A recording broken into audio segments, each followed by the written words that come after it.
So, God knows what's going to happen here. An error occurred. Please try again. Why?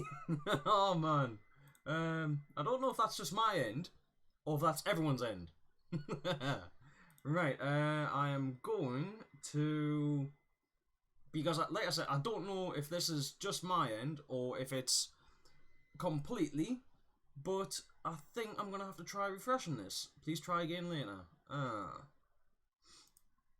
Try refreshing. See what happens here. I'm hoping that this works. Hoping. At the moment, I haven't knocked it again. No.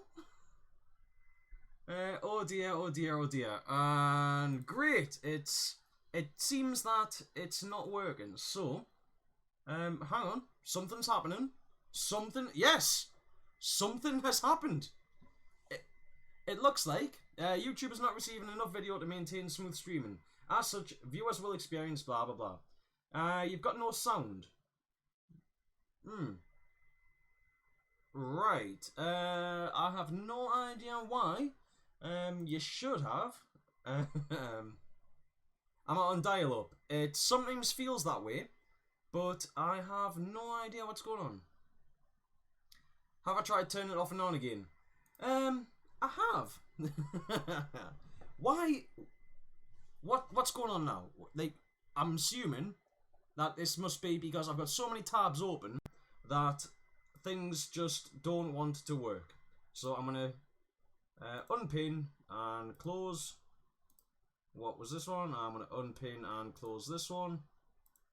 Hopefully that'll help a little bit. I'll also close Discord because for some reason that doesn't seem to want to help, and it seems fine on my end with OBS, but we've also had this problem before. So I shall now drop back over onto here, and there we go. It looks like it's working. Right, so the solution is I have to just close some of the programs that I have open, and my laptop can handle things again. So anyway, let's crack on with this. Lads, lasses, people with glasses, and of course, all of those in between. My name, in case you didn't already know, is Dexter, and welcome to the Low Energy Livestream. I believe this is part number 24. In fact, I'm pretty damn sure it is, since that's what I titled the video. And welcome. I'm glitching like mad. Unfortunately, that seems to be the case. For some reason, it just does not want to play tonight, but I don't know why. I think it's because I have so much open for to try and talk about with you. So anyway, right guys, what's being said? We'll try and get into this. Right, where were we?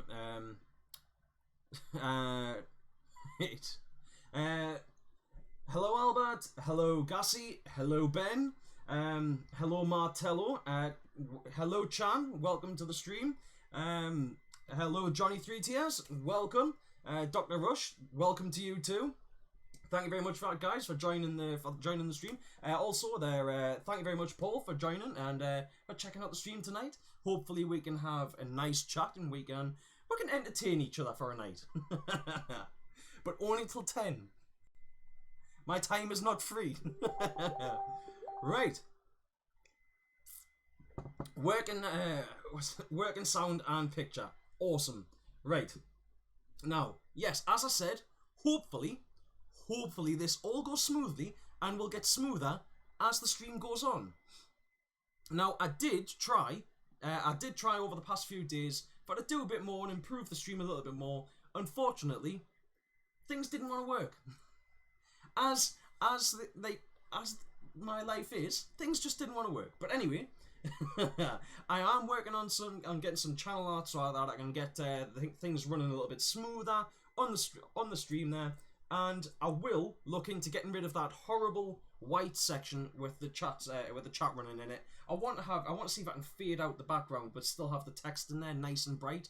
So I'm going to see what I can do, but we'll have to see what happens and when it happens. So and glitchy again. Also, good evening, Rich. Thank you very much for joining me. I have no idea why it's been glitchy. This is just another thing that I am going to have to try and and work on over the next few weeks and see if I can get things to run a little bit more smoothly. It shouldn't be my internet. I think it's just the fact that my computer is ancient. So, anyhow, I think we shall start today. We will start with what games are coming up this weekend, and there is a hell of a lot coming on this weekend. For it being the weekend where possibly one of the biggest games in the UK is on, it seems like everyone wants to host a game. So, let's just start with this, and I'm going to try and get through these. If I've missed anything, please let us know.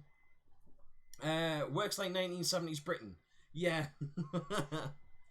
But, right. So, I'm going to try and get through these. If I happen to miss anything, please let us know. But everything that I'm talking about here, there should be a link of some description in the comments down below, and hopefully this all works. Right, so first up, there is a free training session at Bricket Wood. This is on the 5th and 6th, so that is this Sunday and Bank Holiday Monday. And it's free. It's a free training session. All you gotta do is, when you turn up, buy paint, and if you are going to go to this event, please buy paint on site, support the site. They're putting on a free event. They're putting on a free training day. Support the site. Also, it is also open to teams or solo players, and of course both. So if you want to go down and get involved there will be some training or some way that you can do the training. Ben, you can only get 480p. That this is good. 4K Ginger would hurt. Thanks. I don't know. I don't know why. It must just be what this is uploading in. Do you really want to see me in high definition though? Right. So anyway, next up, there is a walk-on at Driverwood Paintball, Crawley, which is located near Gatwick. This is also Sunday. Games are to start at 9:30 AM. It is £25 with bring your own paint, or £50 including a box of paint. Free photos are available on day, so if you're interested in taking, if you want photos, you want that sparkly new profile picture, take a USB stick down and you can have the photos there and then on the day to take away. There is also a hot lunch included, and you can have air fills up to 45,000 psi. 4,500 psi. That's not 45,000. 45,000 would be ridiculous. You need, God knows how impressive that would be. 4,500 psi. Oh man, God, you don't think you could cope with Ginger in 4K? I don't think any of us could, mate. I wouldn't even want to see myself in 4K. Right, next up, I got tagged in this one. It's the first time I have ever seen this site come up on any groups or anything. But as I said, I got tagged in Rednall Combat near, and then I think this is in Wales, and it's a bit of a. I want to try and get the pronunciation right on this name. It is Oswestry, which is the 4th and 5th. Now these are, I think this is mostly targeted to rental players. However, I believe that walk-on players are welcome. This is, it is £20, including 300 balls, and is set on an old World War II airbase just outside of Oswestry. So, yes, Chan, that is indeed over 9,000. Right, next up, the Rednall Combat would be a great one if you're like a stock class player, or if you're a Magfed player or a pistol player, something like that. Get down there. I think some of these sessions where they have rental customers in, they're ideal opportunities for recruitment. You go down there with something like a Magfed marker, or a pump, a pistol. Take your time. Just go. Think of it as more as a recruitment session than a hardcore playing session. You go down, you show off your gear, you show off those sorts of things, and I think it's more likely to encourage new players in. And this is the same sort of thing as District 23 near Billingham also has a session on Sunday, which is running from 6 o'clock until 9 o'clock. It is £28, including paint. That is roughly 4 mags per game. Of course, it will depend on the size of the mags, I'm sure. I expect if you're running something like TPX mags, they're not going to expect you to run just 4 TPX mags if somebody's running, which holds 7 balls. Which, if somebody else is running a TMC, which has got, like 25 round mags or something like that. Obviously, you can sort that out with the site at the time, but on average, it's approximately 4 mags per player. Kit hire is also available if needed. So,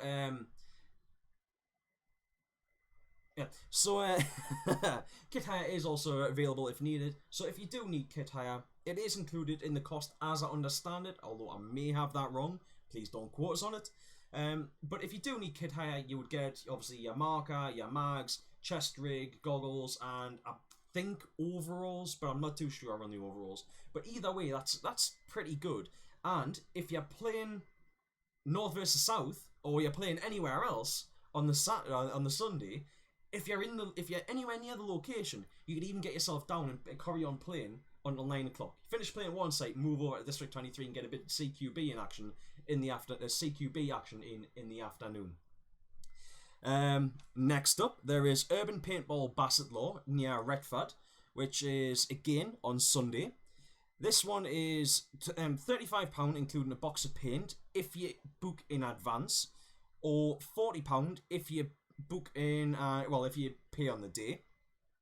And the field layout, and while I'm talking about this one, I'm actually going to drop over onto something else here.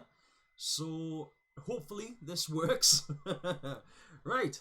So here it is. Here, this is the artwork that was posted up in a thread where I was asking about it. So as you can see here, the event is £35 including a box of paint if you book in and pay in advance.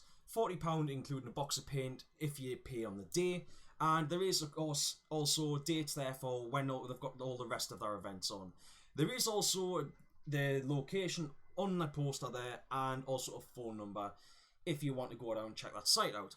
But this is a tournament style event. I'm saying event, it's a tournament session, training session, whatever you want to call it. And as I understand it, if I can find my mouse here, this is the field layout that they will be playing, which is the Paris Chantilly Open. Now, I forgot to turn my mouse on here so you can actually see what I'm looking at here. But it's been a long time since I've played tournament ball, and without seeing the field layout here, I can't give a full-on. I can't give much of an opinion really. But what I would say is the 2 home bunkers, which is, I think it's a Temple and a Can. From those, you're going to be able to get, I would guess that you'd probably be able to get good shots across the Snake 1 and also the Dorito side, straight from the home bunkers. I think those would be, those are going to be sort of like your main killing positions, and I think it looks like a good layout, but the fact that it hasn't got a dominant back centre bunker, that kind of worries me a little bit. I mean, if that's playing as a 5-man event, and you want to put a player in both back corners to keep an eye over the tape lines, you're struggling as to where do you put your back centre player if you're running a stereotypical tournament lineup. But I haven't really looked at the field that much, and of course, as I said, I haven't actually seen it in play, so that's the best information that I can give on that. But hopefully some of you has found that interesting. But yeah, go down and check that one out. Yeah, that is all the information that I have on that one. So I'm going to drop back over onto my main screen. There we go. And I'm just going to have a quick check of the comments to see what's being said here. The ginger freak quiet. That's lovely.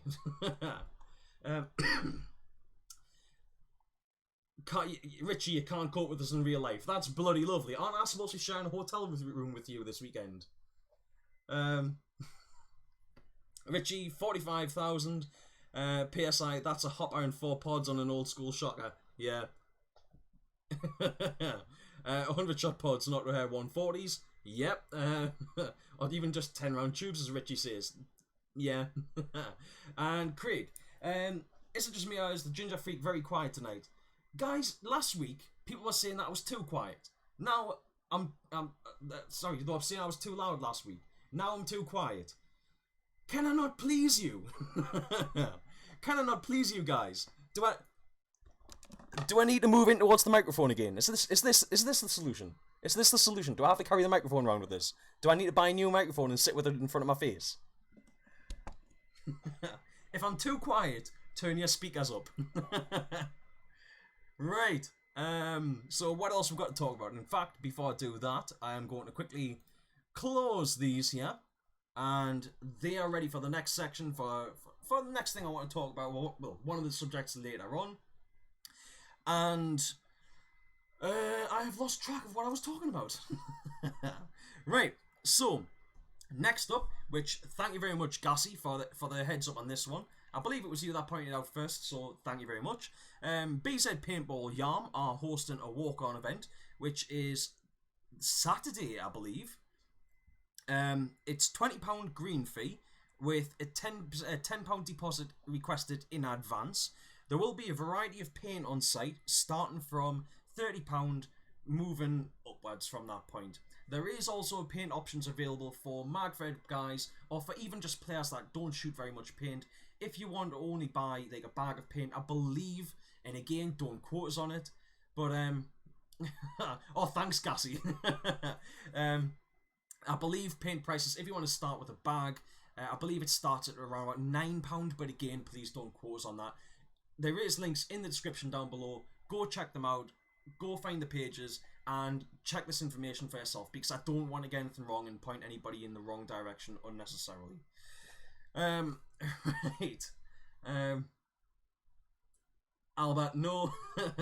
Richie, Christ, I'll bring you some earplugs. My snoring can wake the dead and kill the living. Mate, if I have a couple of drinks, that won't be an issue. I'll be out cold myself. And Gassy, yes, better as it hides my face. Thanks very much, mate.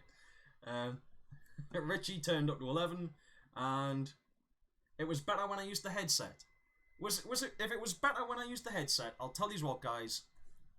I'll not use that, and I'm going to stay using the microphone, because I bought the microphone. I am going to use the microphone. In fact, I'll tell you what. I'll try.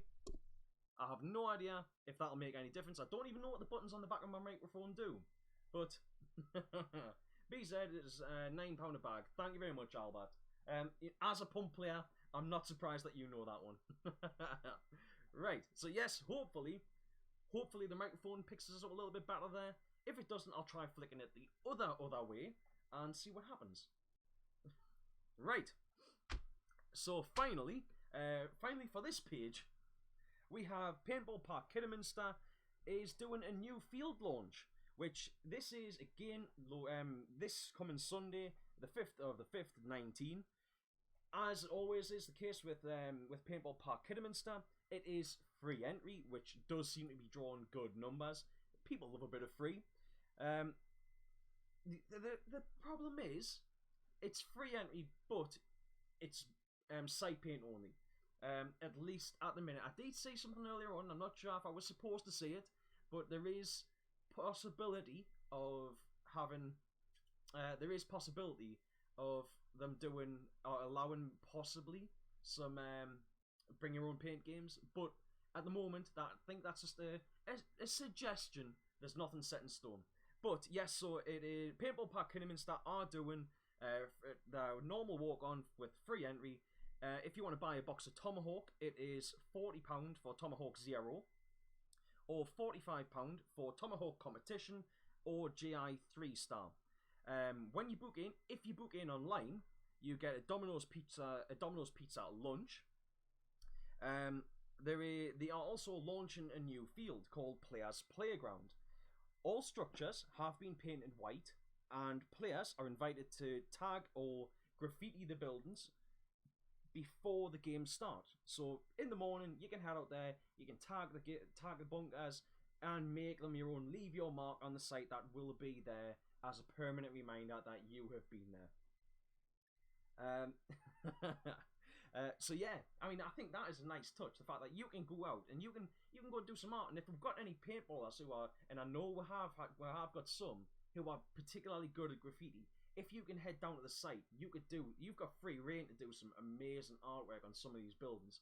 But be aware, it is going to be abused. It's going to get shot. So, but why, if that's the case, why not go along and have fun with it? Take advantage. Do it. It's what the site's going to be there for. Good evening there, Nightmare. You've got another Virtue VO. Nice one. There's a lot of players absolutely love those masks. It was a lot quieter. Was better before. Right. In that case, I will try that way then. Let's see what happens here. That's worse. It was a lot quieter. Right. Thanks very much, guys, for letting us know. I may have bought a microphone, but leaving it in the front garden isn't helping the audio. Fair enough. I'm just gonna have a quick check here on OBS.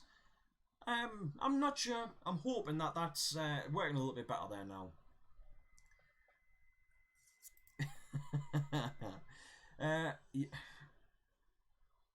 Gassy, you need to go find your ear trumpet.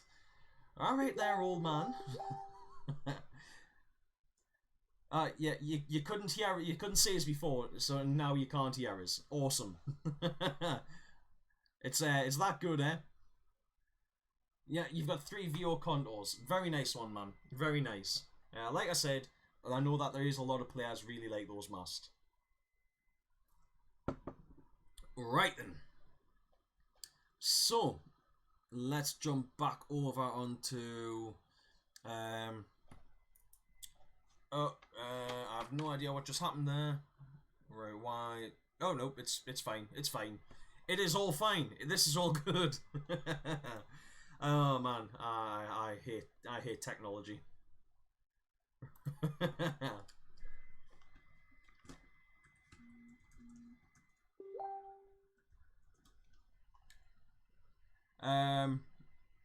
Right. Thanks very much for the video, Ben. I'll check that out after the stream, just because otherwise I'll be getting audio repeating and stuff. I'm gonna have to minimize that one, and I've got to remember to respond to him later on, and I will check that out later on. Thanks very much, Ben. Right then. So, before I get right back into it, guys, I've got to ask, how is the audio there now? Is the audio coming through loud and clear for everyone, or do you just want us to turn it up a little bit? I want to try and get it right, and obviously this is my streams are almost beta testing with you guys. So if you need us to turn the audio up a little bit more, then yeah, I'll crank that up a little bit if I need to. Right. So North versus South is this weekend, and it is shaping up to be a great weekend. North versus South is one that I've done it a few times now, and it's always good fun. There's plenty on, there's plenty to see, there's some good firefights that you're going to have in amongst all that stuff. Have I crashed out there? It's Ben sending his porn. Yes, indeed. Yeah, North versus South is always a great game. Yes, it is known as being a bit of a long ball fest, but I do believe that if they've got First Strike in play this year, that could break a lot of that up, and I think there will be a lot more movement has to go on. But I'm really looking forward to this. I would have, like, a couple of the lads from Nest wanted to go down first thing Friday morning. It's better, up a little bit would be better. Right, guys, then. In that case, I shall crank this up a little bit, and hopefully that'll be a little bit better for you. And Ginger Midget, was it Ginger Midget Clown Porn that we used to say? It's a team thing, yes. So yeah, there was a couple of the guys from Nest wanted to go down first thing Friday morning. Wanted to go down first thing Friday morning, but unfortunately I can't get away from work, and the lads have decided that they're gonna hang on and give me an opportunity for to catch up with them. Instead of them flying down and me having to drive down by myself, the other lads have been good enough that they're actually going to hang on for us. So yes, we're getting down a little bit later, but we still get to do a lot of the team stuff that we kind of want to do. And I believe Chan has booked 3 of me, Rich, and Chan he's booked up to play in the Mech Masters. So, oh man, I didn't think I was gonna have to do anything serious on Saturday, but oh well, it should be fun. It should be fun. It'll be interesting playing some like tournament style games. I know it's more woodland tournament, and I've never actually it's been a long time since I played a woodland tournament. Never mind a tournament, but that should be good fun, and I'm looking forward to it. But I can't decide what to use. I'm half tempted to borrow one of because this is it with the Mech Masters at North vs South. There is actually Eclipse E-Mechs. I think it's the E-Mech that are actually going to be available for rental use. Or well, not even rental use. They're just free to use, and I'm kind of tempted to have a go with one of those. But I'm also really, really tempted to have a go with my Outcast, which, yes, it is sometimes on the wall, but yes, I'm kind of tempted to have a go with my Outcast. It's been a while. In fact, it's probably been over a year since I last played with it. But it's tempting. Yeah, I might have to do that. I might have to have a go with my Outcast, providing it's working, because it hasn't been gassed up in, like I said, hasn't really been gassed up for probably over a year. So I'm tempted. I think I might use that. I might. It depends on if I can find a hopper that fits. Richie, what time of convoying? I have no idea, mate. It is out of my hands. I'm finishing work and I'm heading over to Rich's, and from there, it is out of my control. Yeah, far too old and fat for that. Richie, I am too. I'll tell you what, we'll take turns, and I'm sure we can field a full team if we take turns at it. Chan, big boy pants on. Yes, I know. If you don't get an E-Mech, you're welcome to your enemy. Nah, I think I might just go for me. I think I might just go for me Outcast, and that's if I choose to play with a semi, because I'm also playing with a semi. I'm also kind of tempted to have a go at it with a pump. I reckon I could play the Mech Masters with a pump. I don't see any reason why not.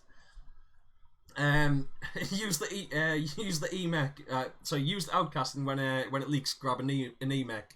That is a high possibility.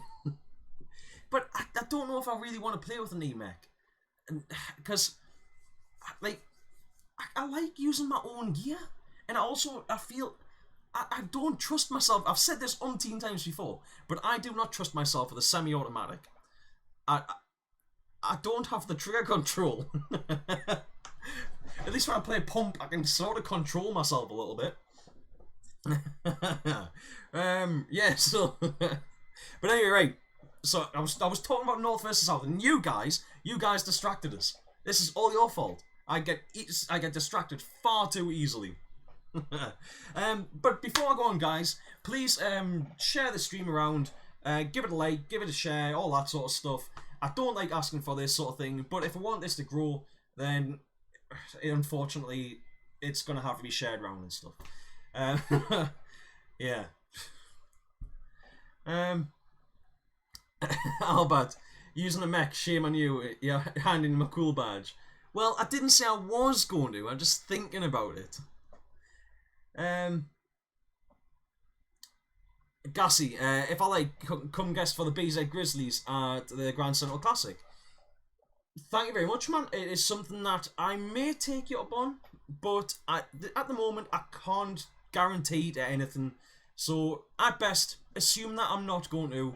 But at worst, assume that I'm not going to. At best, think of it as a possibility. But thank you very much for the offer for that. And Ben, yeah, you played with the HDR 50. Well, it is a semi-automatic, I suppose, and it is also mechanical. Try doing a mugging run with a 50 cal pistol. Right. Anyway, so yeah, North versus South. As I said, it is a fantastic game. And before we go any further with talking about North versus South, shout out to the White Shadow Corps. They asked for a shout out on their UK scenario, where I asked up, sorry, not UK scenario, on UK paintball. I posted up asking what events were going on, and I got a lot of responses saying that North versus South is this weekend, which is to be expected, and I'm glad to see that. But yeah, just one of the guys asked for a shout out for the White Shadow Corps. So White Shadow Corps, I hope to see you guys there, and I hope I hope that I haven't just like give a shout out to some complete random. Well, not. I hope that you're some nice guys.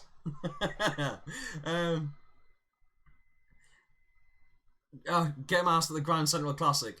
Albert, I would love to, but it's just time, money, all that sort of stuff. I've got to see what's going on, but I would really like to, and I hope I can make it down there for you. For myself, I hope I can make it down for myself as well.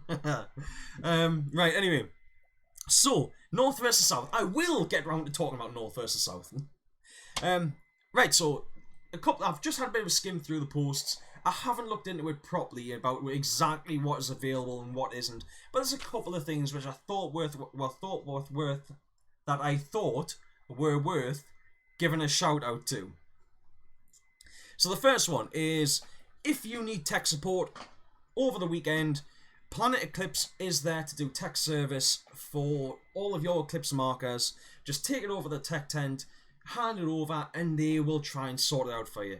Now, again, please don't quote us on it, but I think that they provide tech service for free. I think I might be wrong on that. However, if you do need any replacement parts, then yes, you will have to pay for the replacement parts. But I think that they do the tech stuff for free. BZ will also be there for pretty much anything else. I'm pretty sure BZ can pretty much tech anything else.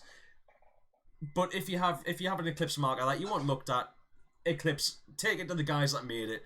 BZ, Tipman, GI, Empire, pretty much all of the other stuff that is in wide use, they can sort out for you. And again, I'm not sure. I think, again, please don't quote us on it, but I think BZ do their tech stuff for free. But again, if you need any replacement parts, then you will be, of course, expected to pay for replacement parts. Also, now I'm going to North versus South. Seeing people flying flags and stuff in the game zone is very, very common. But this year, there's been some posts put up on the North versus South page, which I'm going to flick over to here. Just see if I can actually find the post. I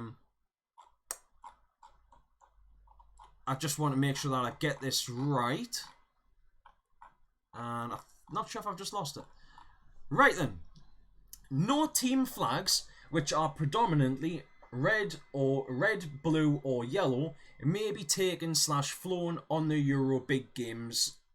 Euro versus big games. So UK versus Europe games. Also, no team flags, red or blue, may be taken or flown on the North versus South Survivors big game either.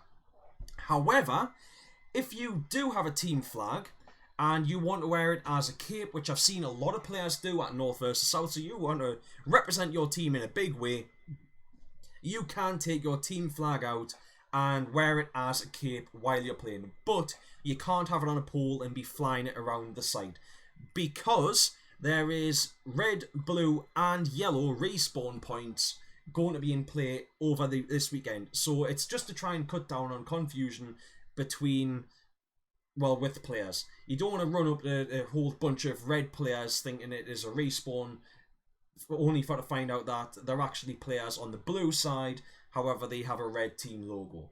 Something like that. So, for example, my team we've got a couple of flags, where on one of our flags we've got a big yellow patch. We wouldn't take that out in the game zone because we wouldn't be confused. We wouldn't want to be confused and cause anybody any pain or anything for them thinking that we are a respawn point. Right, so I think that covers that point.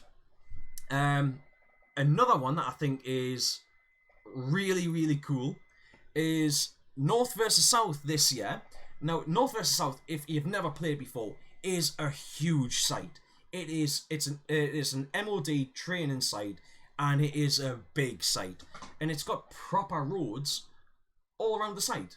You know, so as well as having other vehicles out there, which I'll get to in just a moment. This year, Warped actually have, and I don't know if they've done this before, but Warped actually have a bus. Warped have a bus that is there to transport players, and according to what I've read, it is available on alternative hours for each side throughout the game. Now, I'm not exactly sure how that's going to work. I'm not sure how often it's going to run within that hour, but let's just say if let's just say it's running once an hour. If you get on the bus at 9, you won't be able to use the bus again until 11. So alternative hours, it runs for alternative teams. Totally fine. Now, I'm not sure what the situation will be with fighting from the bus. I'm assuming that you can't, but it will be a big rolling object that you could potentially use as a bunker. I'm not saying that you should, but it's possible.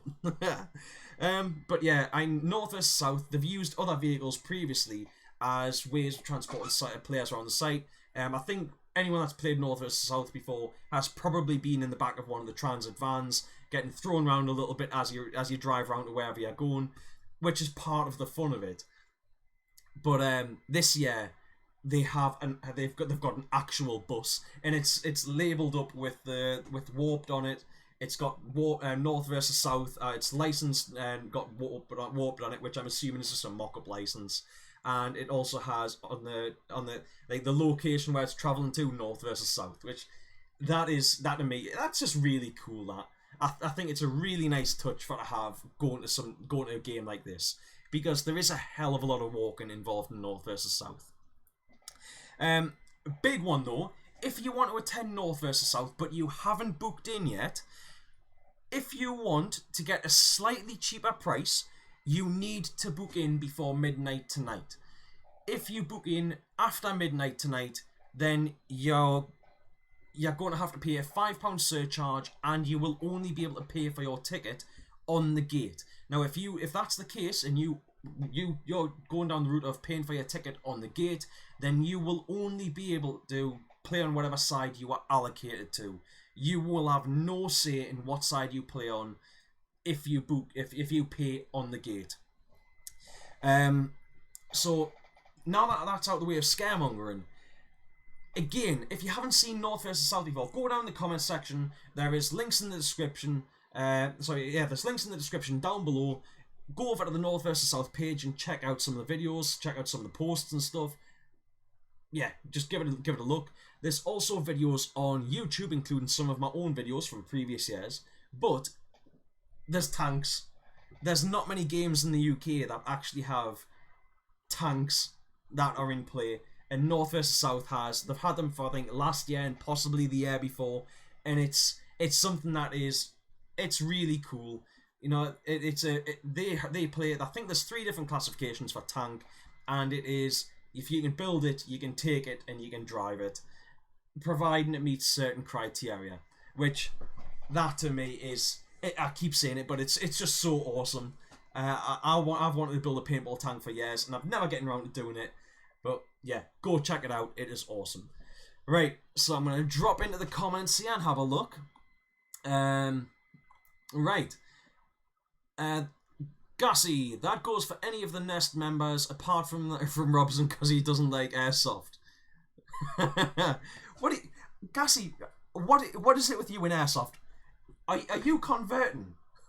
Is there something you need to tell her? Ben, you'd love to hit the GCC. Rich doesn't like anyone south of the Tyne and only a few from the north. Yes, yeah, that's mostly true. To be fair, he doesn't even like most of us. Ben, you're right there. Planet only charge for parts. Also, not forgetting that Chan is rather handy. Indeed, Chan is the Chandy Man. and the Chandy Man can. Oh, here we go. Dexter is tries something. The end of the world is nigh. Yes. Things tend to go badly when I try stuff. Gassy, why nobody goes to the respawn flags anyway? Yeah, I've seen a lot of that. I don't condone it. I think that everyone should always go back to the respawn flags. It's only right that you go back to the respawn flags. But there is a lot of players will just walk out of the battle for a little while. They'll go sit in a bush or something and then rejoin after a couple of minutes. Which, it's a bit naff because you're not actually moving those players from the game zone, really. But and then also some players also complain about the fact that they get overshot. Martello, you still haven't finished your tank. Come on, dude. It was looking awesome. I was really looking forward to see what that was gonna turn out like. What happens in the van stays in the van. Indeed, it does, Richie. Albert, what you get up to in the back of a tranny is your business. I don't exactly know how I should take that, but I'll take it. Well, yeah, you've given it a go and it's cheap, but no, you wouldn't convert from paintball. You see, that was pretty much my opinion. Airsoft was fun. It was a reasonable. It was a good time, but when you can light somebody up from 3 meters away, and them just turn around, look at you, and then shoot you, that put me off a lot. And I know that was a bad example, and it was like it was one guy being a knob. But there's not many players that if you were going hell for leather all out on them, that would do that. And you can see your shots hitting them as well. There's not many players that could just casually turn and look at you and then just turn and shoot you. But if people like Airsoft, I'm not going to diss them for that. Each to their own. Martello, you'll do it on the day. Yeah, that's pretty much how I feel about stuff. My gear is just lying all across the room here. I haven't gotten around to packing anything. It tends to actually get slowly unpacked as I talk to you guys. It's always, I'll just show you this, or I'll just show you that. And yeah, all of a sudden my gear's everywhere. I'll try not to inhale that. Right, so we'll jump straight over from here to video shoutouts of this week. We are going for Generation Kill by Artwood, which, as I understand it, this was Artwood's first attempt at going out with a bolt action sniper rifle. It was the rifle that I showed off in last week's live stream. So if you want to check that out, there is a video, there is a clip of me showing Artwood's new rifle off in last week's live stream, and he's doing some first strike sniping. It is very, I'm trying to think. It's the cinematography on the video is fantastic. The shots that he's doing is great. There is also a couple of shots in there which I found infuriating watching it. You know when you hit a player and that player knows that they have been hit, and they continue to try and play on. Things like that really infuriates me, and especially because I know, like, playing stock class, and it's similar to being playing as a sniper. When you don't have the capacity to just rain paint on somebody, and you maybe get that one good shot on somebody, and you see it burst and everything, it's really disappointing when they don't call it. So seeing some of that sort of stuff was really infuriating, but it was a great video. So yeah, guys, there is a link in the description down below. Please go check out Artwood's video. It is a really great video. He's using, I believe, his new scope cam, which is the shot track camera, I believe. But yeah, the cinematography on it is great. His voiceover work is great on the video. His shooting is fantastic. Go check it out. Next up on video shoutouts this week is Snap Shoot Like Boss by Nicky T. Now, I posted this up. I do not care what style of player you are. I don't care if you play pump. I don't care if you play pistols, mag fed, tournament ball, scenario, anything. Doesn't matter what you play. Snap shooting, it should be one of your core skills. every player should know how to snap shoot. And Nick has done a fantastic video tutorial on how to learn, on how to train yourself to snap shoot. Now, the only thing I would add to it is you can do a lot of what he's practicing. You can do a lot of what he's teaching on field. You can do a lot of that stuff just standing at home. You don't, in my opinion, you don't need to do the actual shooting of your marker. You can do all the practice maneuvers and stuff at home, which is obvious. But if you can get the access to do the training and to practice your snap shooting and stuff, and actually taking those shots on site, like on a site, even if you can do it in your garden, if you've got the capacity to do that, it will make you a far better player. And it doesn't matter what style of play you play. I know that especially within Magfred, there's a lot of guys that are playing it for realism. But if you want to be a better performing paintball and you want to increase the number of kills that you are getting while you're out playing, practice things like your snap shooting. They are core skills, and this video tutorial is a great way to find that information. But yeah, go check those out. There is links to both in the description down below. What we got?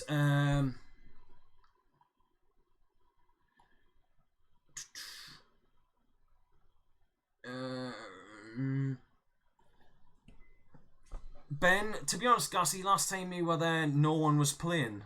I'm not sure if I've read that out before, and I'm not sure what that was in response to. What we got?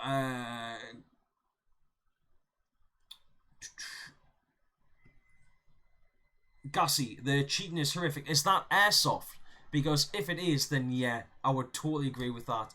There was plenty of times when I went and did my trial day, when I went and had a go at airsoft, I did experience a lot of cheating. Now, I will not say that there is not cheating in paintball, because we all know that there is. But when there is no way of marking your opponent, and airsoft is very, very, very much a gentleman's sport. And if you get a player who is ungentlemanly, then you've got nothing. Unless you've got them on camera and then you can shame them later on, which I'm not sure how I feel about that. On one hand, I agree with shaming a player afterwards if they refuse to take the hits. We've all had we've all not noticed hits at some point or another, or we've all missed a hit or something and somebody's come and pointed it out later on. Yeah, that happens. But when you get lit up or something, there's no way of denying that. And if you don't have a way of actually marking that player, then you've got no way of calling them out. Like I said, I mean, if you've got them on camera, you can shame them, but I also don't like shaming players because I think that can lead to people not playing.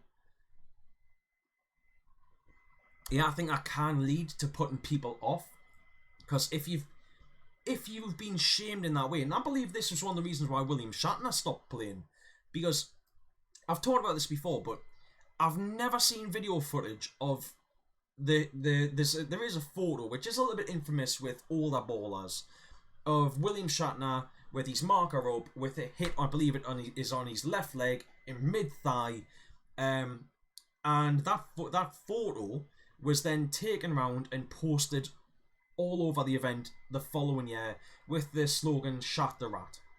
I've talked about this before. This is I remember hearing this story years ago. I believe it was Web Dog Radio, Tiger, Rob Rubin, whatever you want to call him.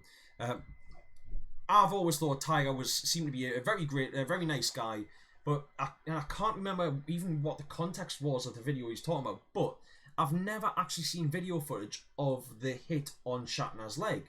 I've only ever seen the photo. Now, when all you have is a photo, we don't know at what point it was that Shatner was hit. We don't know if he was hit and then immediately dropped his gun, but had the photo taken before he could drop his gun. We don't know if he was hit and continued to play on. That was what was accused. But not long after that, William Shatner stopped playing paintball. Now, it's never been said that that was why he stopped playing paintball, but the timing was a little bit... being branded all across the paintball community as a cheat and then stopping playing when he was arguably one of the biggest names he was a celebrity actor, or he was an actor who was actually playing and promoting paintball. He could have done so much good for paintball, but was then, in my opinion, he was chased out of paintball. I do believe that. But at the same time, when somebody is just like not taking their hits, like I said, I'm conflicted on it. Anyway, right. So and I also think it depends on how it's done. But anyway, yeah, go check out those videos that I was talking about before I got distracted again. And hopefully you'll enjoy them. Right, so we've talked about North versus South, so I feel like I can cross that one off the list, unless anybody's got anything that they want to come back to and talk about again. We also have, right guys, I'm going to give this one a shout out because I think it's necessary that I give it a shout out. It's unfortunate, but like a phoenix rising from the flames, Mayhem Essex unfortunately had a fire on the Mayhem Essex site last week. I think it was. I'm actually not sure of the exact day that it was now. I wish I'd wrote that down. But yes, this is a statement from Mayhem Essex on their Facebook page. Yes, Mayhem is still open. We have had a fire, but it won't have any impact on any of our events, apart from the urban paintball field, which will be out of action for a while. We will rebuild. I thought I heard something there. We will rebuild the urban and make it even better. Meanwhile, work has started on Shipment, our new map. Which Shipment, for those of you that may not have seen, and again, go if you haven't already, go check out Mayhem Paintball on Facebook. It is Mayhem Paintball Games on Facebook. You know, search for it. They are recreating possibly one of the most infamous maps from Call of Duty. Now, yes, it's not Nuketown, which I know is massively infamous and has already been recreated as well. They are recreating Shipment, which is based on a Call of Duty 4 map. I think it was just COD 4, Modern Warfare. Yeah, it is based on one of those, on a map from that. It's got big shipping containers on it. And I'm not sure if it's only going to be that sort of a part of it, or if it's going to be part of the buildings as well. Don't know the extent of it, but it's something that I'm interested in seeing, and I'm kind of looking forward to seeing how far they take it. But yeah, I'm going to drop over to. I'm going to open this up and drop over to the share screen option here. Now, hopefully, I got this right, and this is. I hope Mayhem are fine with us sharing this. It should be okay since it is a public Facebook page, but unfortunately this is what remains of the urban section at Mayhem Essex. So as you can see, one of the barns caught fire, which has decimated part of the game zone. Now they've said that they plan on rebuilding this and that they're going to try and make it bigger and better. And I'm hoping, I don't know how long it'll take them for them to rebuild this, but I'm kind of hoping that it will be, hello dog, I'm kind of hoping that it will be back up and playable by August for the Mayhem big game, which it's one that every year everybody talks about it, and I keep hoping that I'll be able to get down and go and play it. And I think especially, you know, since they've had this damage, since they've had part of their site damaged and in this way, I think what we need to do is, as a community, we should be supporting Mayhem at this point. And I'm not saying send money or donate money or anything like that. I mean, if you want to, feel free. I'm sure Mayhem would be very grateful for that. But get yourself along to games if you're in the area. Get along, go play the games, and support them that way. Help put money in their pockets while also having a good time yourself. I don't want to like a laugh or anything like that there. But as you can see, unfortunately that part of the game, that part of the game zone is it's been pretty well destroyed. Funnily enough, it does seem that some of the vehicles that were inside of it have survived. I mean, obviously we can't see the other side of that. I think is that a Corsa? I'm not sure. I think that's a Corsa. We can't see the other side of it, but surprisingly, that seems to have actually survived reasonably well. So anyway, we'll drop back over onto the main screen. But yeah, guys, if you haven't played Mayhem before, maybe think about going and playing the big game this year. Or like I said, if you are in the area, try and get down there and just support those guys. Because Mayhem, as I understand it, like I said, I've never played Mayhem. I've got no allegiances to them or anything. But I've been told several times that Mayhem are, you know, they are a really player-focused site.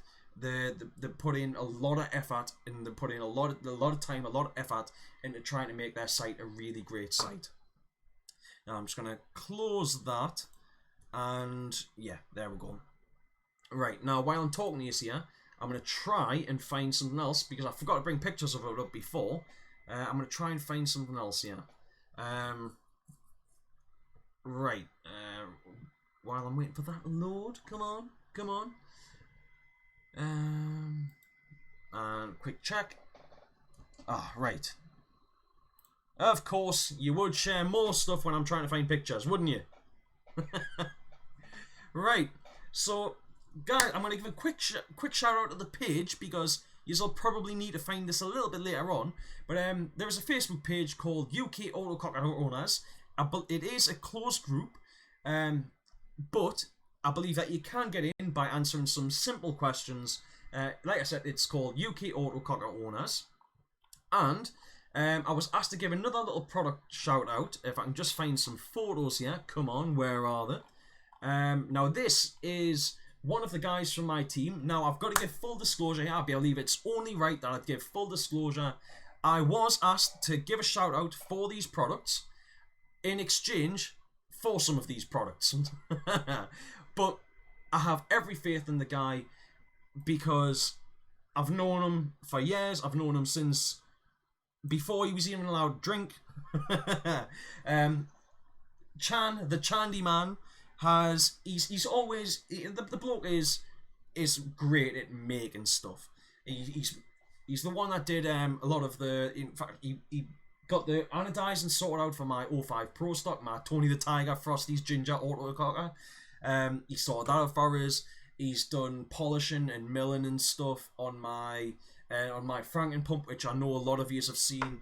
He's done a lot of work for me, and I want to give him a shout out. So I will drop back over onto my share screen, which if I can friggin' find my mouse.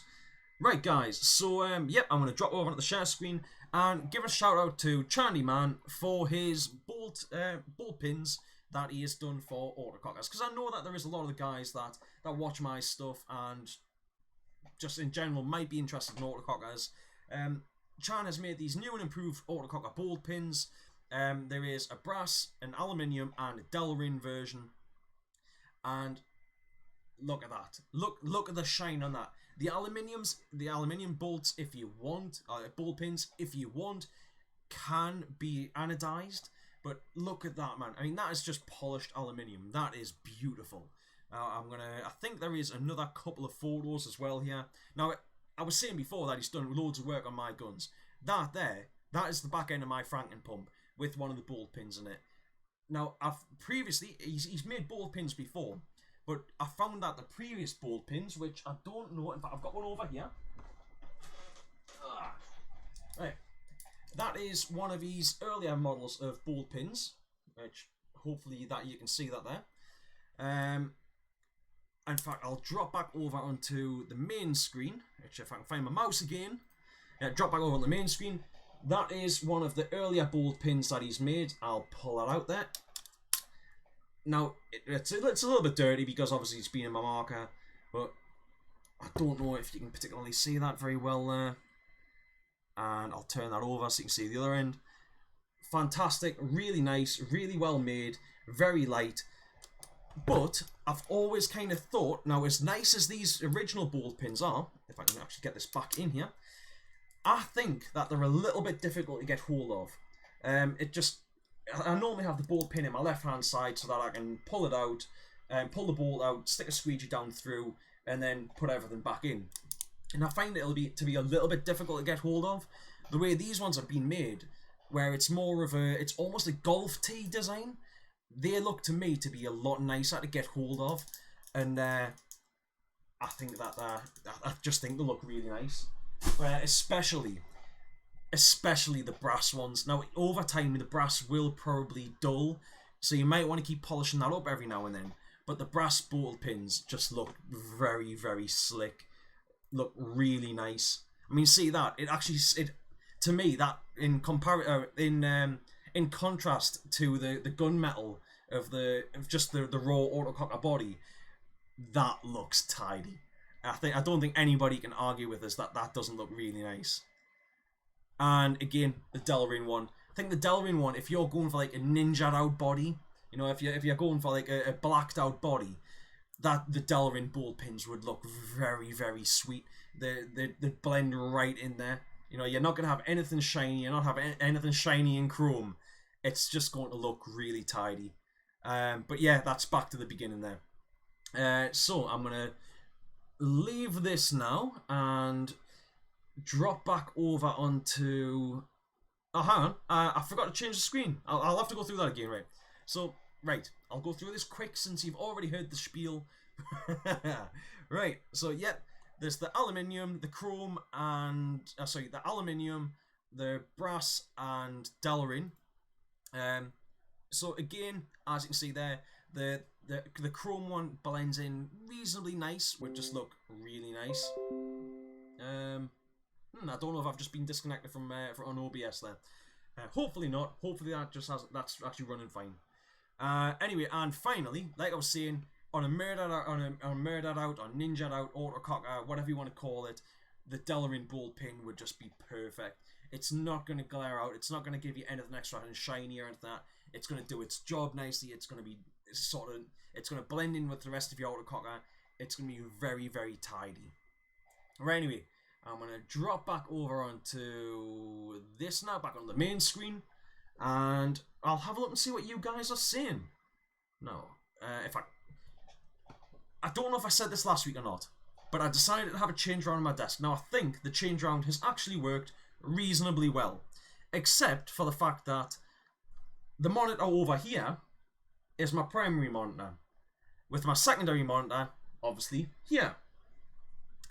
And when I want to watch them, when I want to do something on this monitor, or if I want to do something on this monitor, I've got to swipe that way to end up over there. And it's confusing. Right. So, back to the chat. Right. Right, what we've got. Nightmare, no worries, man. I'll catch you later on. Thank you very much for dropping by. Gassy, Mayhem, still the best site in the country with the best mix of amazing game areas in Europe, if not the world. Well, that's it. Everyone that I've talked to and spoke to about Mayhem has always said that it is a fantastic site. And if you've got that many recommendations, I don't know how you can argue it's not.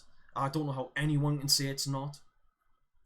Richie Wong burglar downstairs. I fucking hope not. The dog. I think it might have just been the dog. So, Nightmare. He said to a player the other day when he dragged me down to go and play airsoft, and you have nothing against airsoft, but it's still Cheetah City. Yeah. But that's it. Like I was saying, without a way of actually marking your opponent, you're relying on them just admitting to it, which a lot of players are dishonest, and that's in both sports. But when you remove the capacity to actually mark them, then what can you do?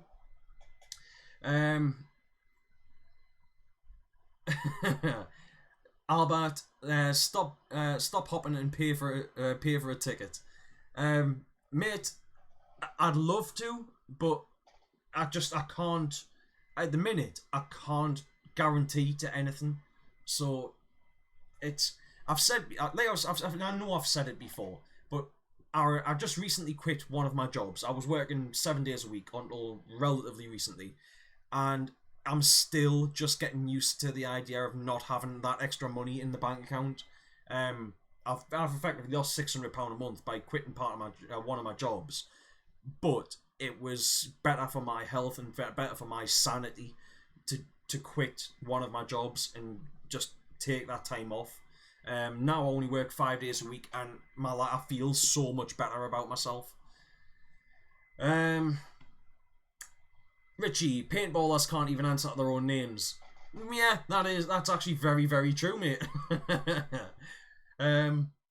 Albert, they have to be simple for an autococker user to answer.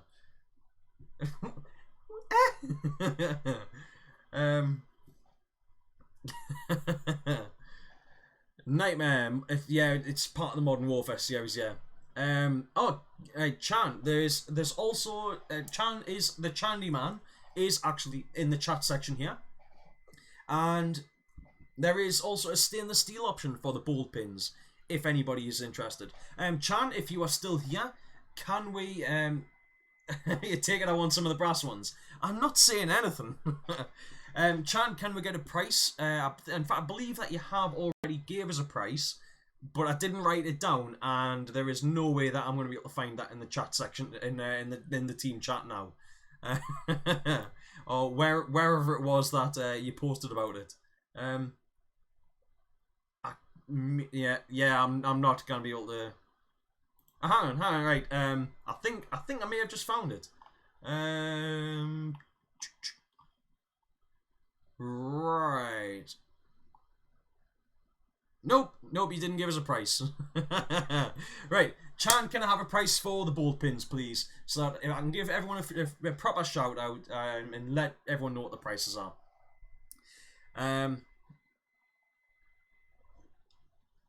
Yes, he also does freak boring if anyone needs that service done.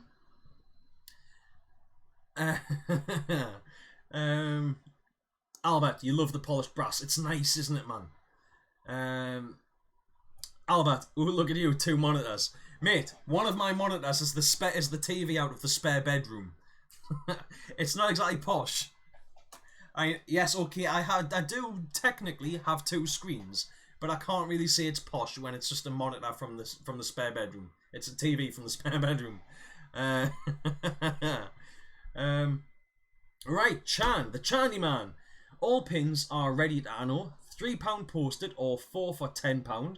The brass pins are £5 posted or 3 for £10. Delrin pins you have 2 of, which are £3.50 posted or the 2 for £5. So I believe as well, if you join UK Autocockers, or if you contact Chan, which you should be able to find them if you really want, if you want one of the pieces of gear.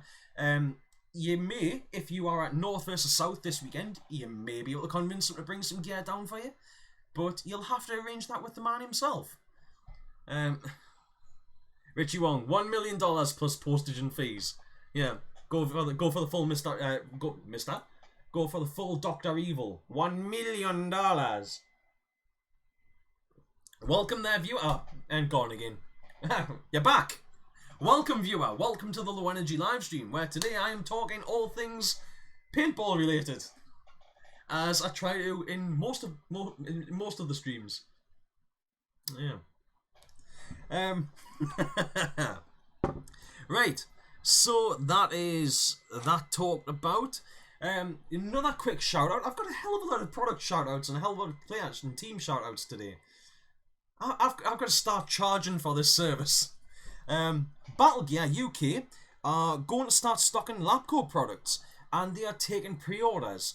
So if you are interested in Lapco products, Lapco do things like loudness, silencers, barrels, things like that.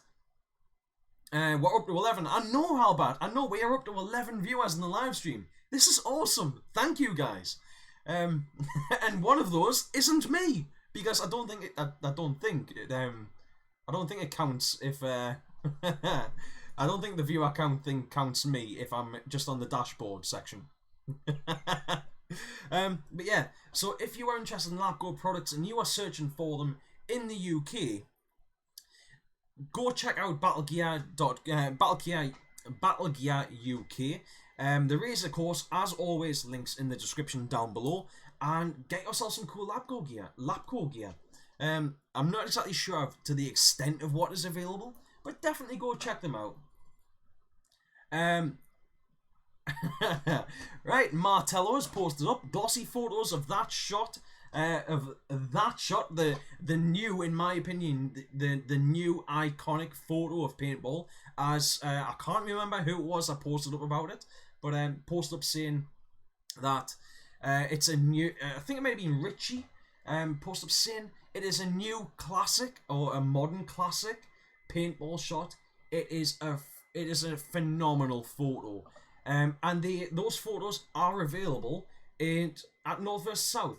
Now, Martello, how did the sales go of that poster, the framed posters at CPBS? I'm hoping, yes, the money shot. I'm hoping that you did well on that, because honestly, mate, those photos, the framed photos were phenomenal. I think they look really nice. The photo was a great photo, and the frame, like, I haven't been able to pick that up off the, I want to say off the shelf, although I know it's not off the shelf, but being able to pick one of those up, ready to just hang on the wall, is a really nice touch at an event, and I think that's something that I would love to be able to see more of. What we've got? Nightmare. Tracers are the anti-cheater weapon.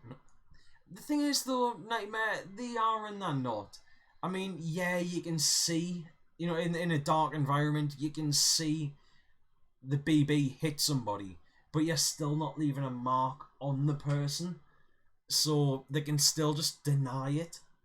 It's unfortunate, but that's the case. You sold out of frames bar one. That is awesome, mate. That is genuinely awesome. I'm really pleased to hear that. I am really, really pleased to hear that. And I hope that picture gets hung up in places where people are going to be able to see it. It's can you tell us how much just a poster is going to be at North vs South? And Albert, yes, the hopper kick is mint. Oh yes, that photo, that's another brilliant photo, Martello. That is a great photo. I know that the player whose photo that is, I can imagine he's probably not very happy about that photo being posted on the internet, but you can't deny that is a perfect photo as well. I think that's another one that I think will go around online for years. And I can actually see I could see that photo being memed within the paintball community and ending up being I could see it being a long running picture. So yeah, I think it's absolutely great. It's seeing photos like that can almost become iconic. And I think we've all been playing a game at some point where something's gone bad, and you've getting to the point of frustration. I can't say I've ever launched any of my gear, but I've definitely come close a few times. So, but yeah, that photo in itself is a great photo.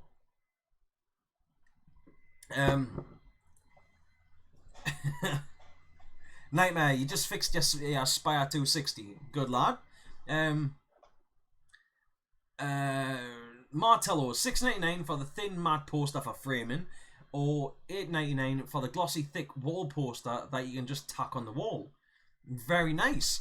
Well, I'm gonna have a think about it, and I may have to pick one of those up at the event, because I want one for to go on the wall like here, because I think it would be a nice poster for to have on the wall for a little bit of inspiration while I'm doing my shows. Something for to keep me in the mood, for to try and do something for when I'm working. I think, yeah, I think I might have to pick one of those up.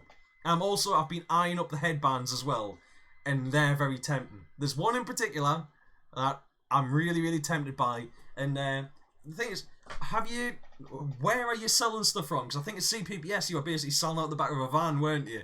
But have you got a trade stand at North vs South? Are you selling out the back of a van again? Either way, I'm interested. I want to come and have a talk. I want to come and have a look at the gear that you've got, and see what deals I can get. But yeah, I'm gonna be having a checkout of what you've got on offer. What else we got? That was it, Richie. Yes, it was you. Future classic. That photo is a future classic. In the words of Mr. Wong, future classic. Awesome picture. Albert, you've heard I already do pay in kind. Well, sometimes, and it depends on who. And yeah, what about the hopper kick this weekend? Yeah, like I said, mate, that's another awesome photo, and it just shows the frustration of like playing. It's any type of paintball, you can get that frustration, but especially when, and I don't even know what area of the CBBS that was from, but when you've actually playing a scenario, you might be playing for kudos, you might be playing for like. Most people that play a scenario are playing for a laugh with their friends, but it can still be frustrating. But when you are playing for, when you're playing for prizes, when you're playing for trophies, awards, when you're even just playing for like to try and get like in a tournament where you want to be first place, where it's actual small teams and it's not just like red versus blue, when it feels like there is so much more on the line. Yes, things can get very, very frustrating, and it just highlights that so perfectly. Richie though, poor purple spire. At least it still works. Does the spire have the same reputation for it working as well as the die rotor? And can the spire take the same sort of punishment that the die rotor can? Especially like. I don't know how many of you can remember. I know I've got a few guys in here that have been around paintball for quite a long time now. It's like, how many of you can remember that original video that Die uploaded where they were like doing the torture tests on the die rotor? It's like that to me. Those videos, it's the one product that I have complete faith in from Die. I mean, there's a couple of nice Die products. Don't get us wrong, but to me, the markers and. I've had bad experiences, no doubt, with die equipment, but the die rotor was. I've still got my original die rotor from like 9 years ago now, and it is still running perfect. I think that's the waveform. Yes, it is. Hello, wife. You've got a trade stall at North versus South. That's great. So I'm going to track you down. I'm going to track down your trade stall on Friday. I'm hoping that you're going to be there on Friday, and I'm going to come and see what I can get. I hope I don't get wrong for spending too much money. The van was because it was too windy for the gazebo. Yeah, I heard that there was some questions being raised about if CBS was even going to go ahead this weekend because there was reports that it was going to be really high winds again. Right, what we got? The frames vary from frame to frame. That's understandable. Nightmare. Oh, you made a paintball energy sword from Halo and a full Halo loadout. Very cool, man. Very cool. Yeah, I kind of like seeing cosplayers in paintball because I think it brings something very unique to the game, and it's awesome seeing people put their own like sort of styles on it. Because I think to an extent it's a shame that there's so many like cookie cutter paintballers out there. You might have a slightly different jersey, but they're all shooting markers, and it's going back to what I've said before about like customization of markers. There is so many cookie cutter markers out there. There's so many cookie cutter jerseys, plain pants. It's everyone wearing like the same style of headbands and the same masks and all this sort of stuff. And it's like having like cosplayers in paintball adds a little bit more uniqueness to things, and it's one of the reasons why I think that I've said about it before, but why I think there's so many people that enjoy MagFed because you can add so much more customization to stuff. And that's not just that off-the-shelf look. So yeah, I mean, if you have a Halo loadout and you like that, go for it, mate. You rock that loadout. Paintball mag, you have both feed paint. Well, that's what you want from a hopper, isn't it? Gassy, the Spire is better in your opinion. Swapped from Rotor to Spire. Fair enough, man. I mean, you see, I've never tried a Spire on one of my markers. I've just never needed to buy one. But for me, I've just never needed to replace my Rotor. It's getting a little bit old now, and sometimes it doesn't want to turn on. You've got to like turn it on and turn it off and then turn it back on. But it still works. You know, it does what I need it to, and for how often I use it, I can't fault it. Halo for the win. You see, I was never a huge fan of Halo. I didn't like the whole jumping around thing. Just people constantly jumping around in the game. It wasn't my thing. Gassy, the Spire 3 is just so easy to use and strip down. Well, that was why I like the Die Rotor, which I realised that the Spire 3 might be even easier than the Rotor. But I did really like the... Hello! I did really like the... I do really like the design of the Rotor. What? You want to come in and put your shoes over there? Go on then. Sorry.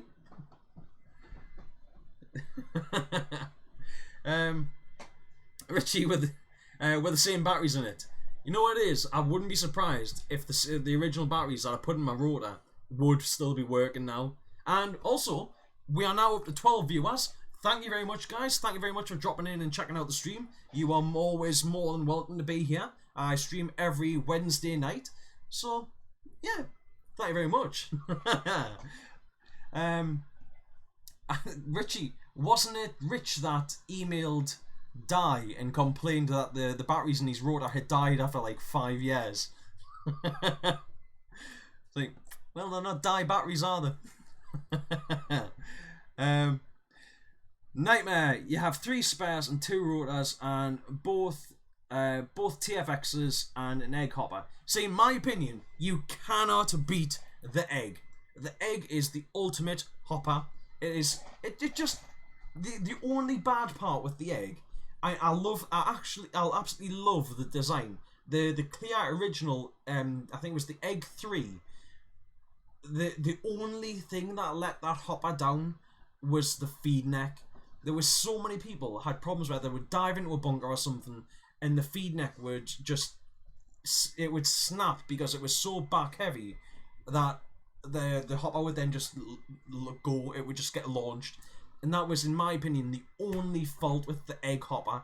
If somebody was to bring out an egg hopper now that looked exactly the same as the egg 3, but had like a strengthened feed neck so it wouldn't snap, you know, possibly made from the same material as the Die Rotor, I would buy it like that. I would have it faster than Thanos can snap his fingers.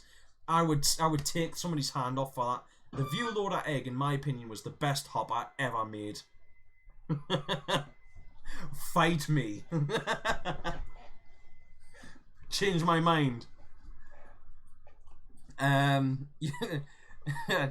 Chan, you've got some lids from my egg. I haven't got an egg anymore, mate. I wish I did, but I don't.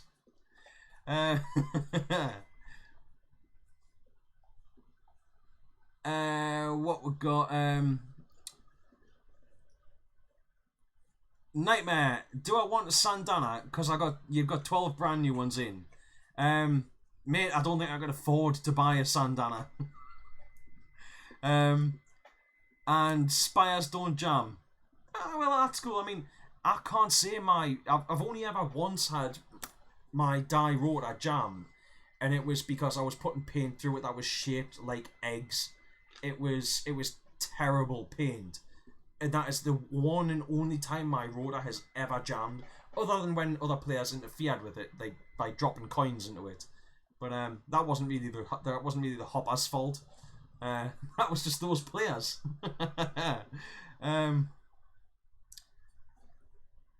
What else we've got? The lid, battery door, feed neck. Yes, actually, the battery door, there was a lot of players complained about that. The lid, never had a problem with. lid always worked fine for me, fine for me, but it could have also just been that I just never actually had a problem with it. I could have been one of the lucky ones. More than likely it was him tighter than a Yorkshireman. Yeah. He's not here so we can slag him off. And Ben, it was the Revolution 2 egg. Yeah. And a stronger battery lid. Yep, it seems like a lot of people are having problems with that. But you know what it is? I feel like the lid could probably be sorted out now. I mean, in the days of 3D printing, whatever you want, things like the battery door and the lids and stuff could be rectified. Nightmare, Lime Tiger Stripe for Digia. Very nice one, man. Gussie needs to come with free duct tape for the battery door. Like I said, I reckon that could be solved. But in the days of in the modern age of 3D printing, you can very easily print a battery door. It would be something that could be sorted out. I definitely think that could be remade and redone. Yes, aren't you very happy, aren't you? Yes. Do you want to be on the screen? Come on. Yeah! See the camera. Let's see the camera. Look at that. Nope, he's gone. Right.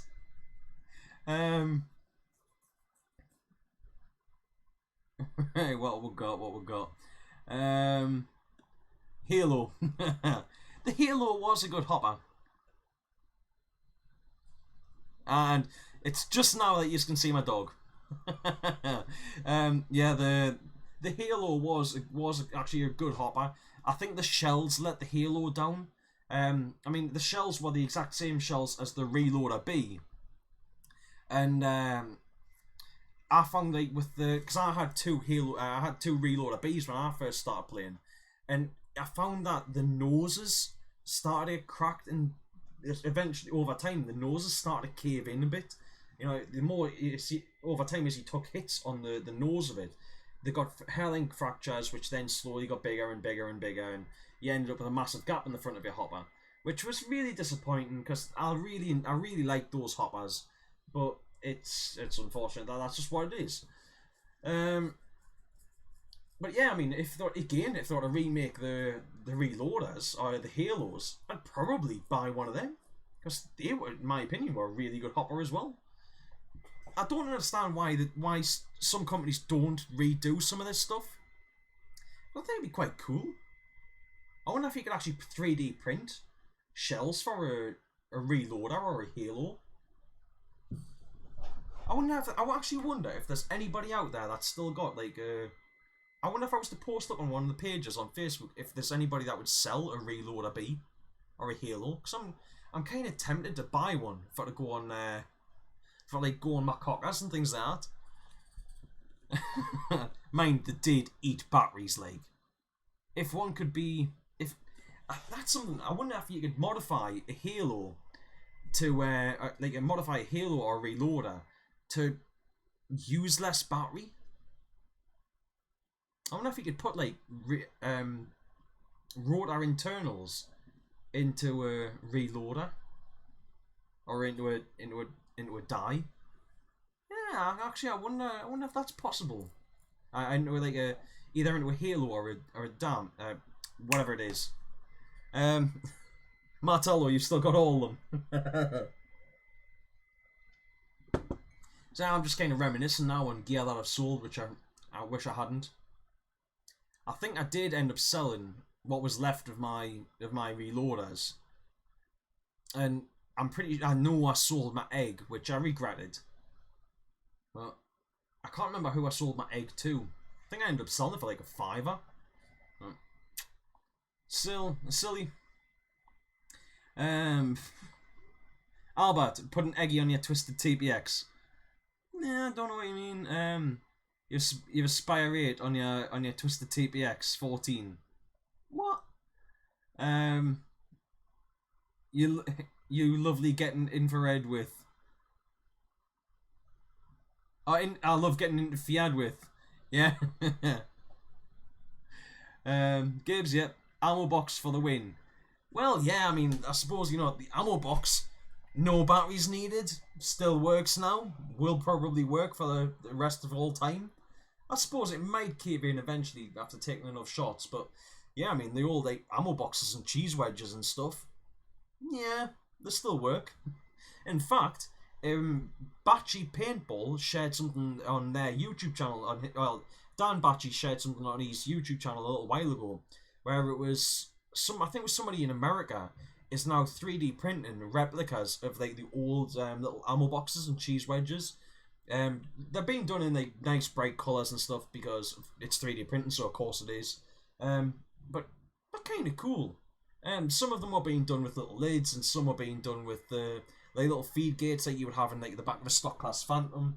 So some of that sort of stuff was really they were really nice.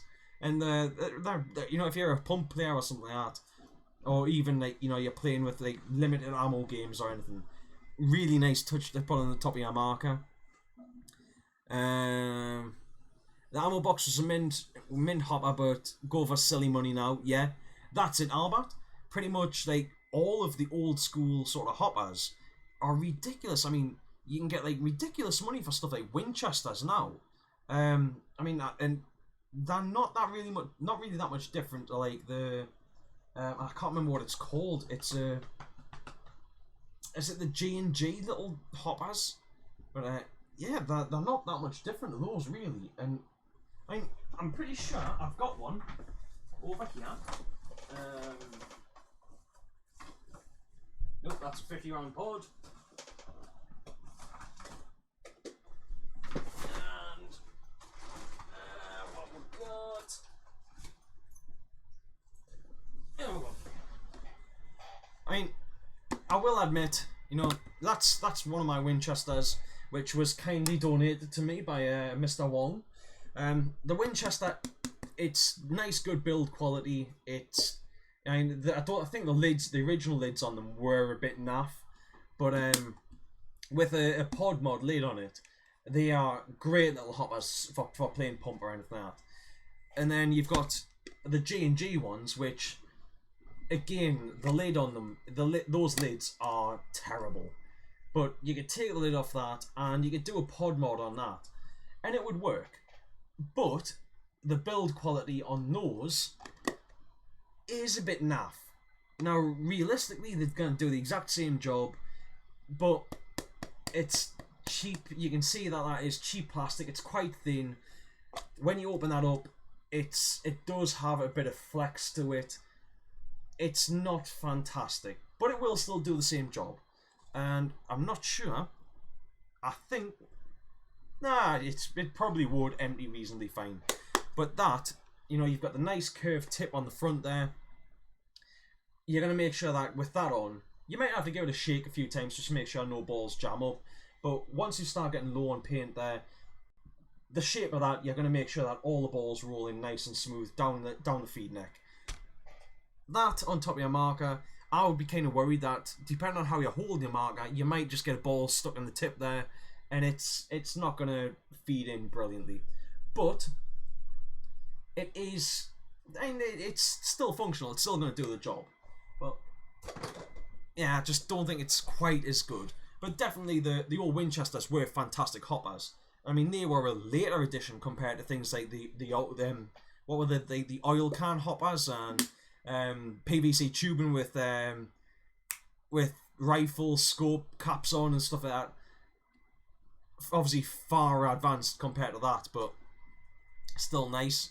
I love some of the old school stuff, and I remember hearing stories about people using like the upside down oil cans where they've been modified to take paint, and people shooting straight through them, you know, wiping out your hopper as well as all the paint that was inside of it. And at the time, paint was bloody expensive in the very early days of paintball. Anyway, get back on the comments. Ben, well, Halo was Odyssey, which was taken over by Empire and Key. Same with JT. That's why Empire released the Revolution again. Did they?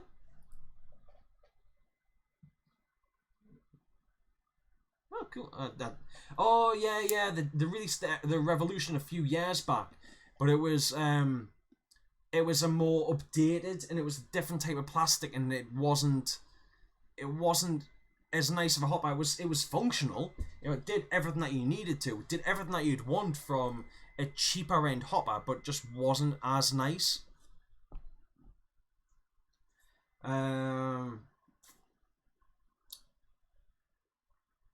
Benjen Silverstein. I'm not sure who that is. Nightmare, you made an injection molded feed neck so it's stronger. Nice one. Paul Cross, Jeff Box. Not sure what you mean by that one either. Nightmare, you're buying a 4th Spire and a JT Revy. Mate, you're going to be able to kit up a full team before long. Your sister has the clear halo. Very nice one, but you've got to remember, the clear halo, at least unless things have changed, you can't use the clear halo in a tournament environment. I think it's something to do with being able to see straight through it, and for the people mistaking paint inside the hopper for paint outside of the hopper. I think it's something to do with that. Albert, you love it when the balls run smooth. Indeed. You've got a Joy Division Die I4. Nice one. I think they were quite popular for a while. The mask, obviously, the team was very popular. And you've got a Reloader B, but it's in bits. Yeah, I think I've still got most of a Reloader B in bits somewhere. I don't think I've got the shell, but I'm pretty sure I've got most of the internals.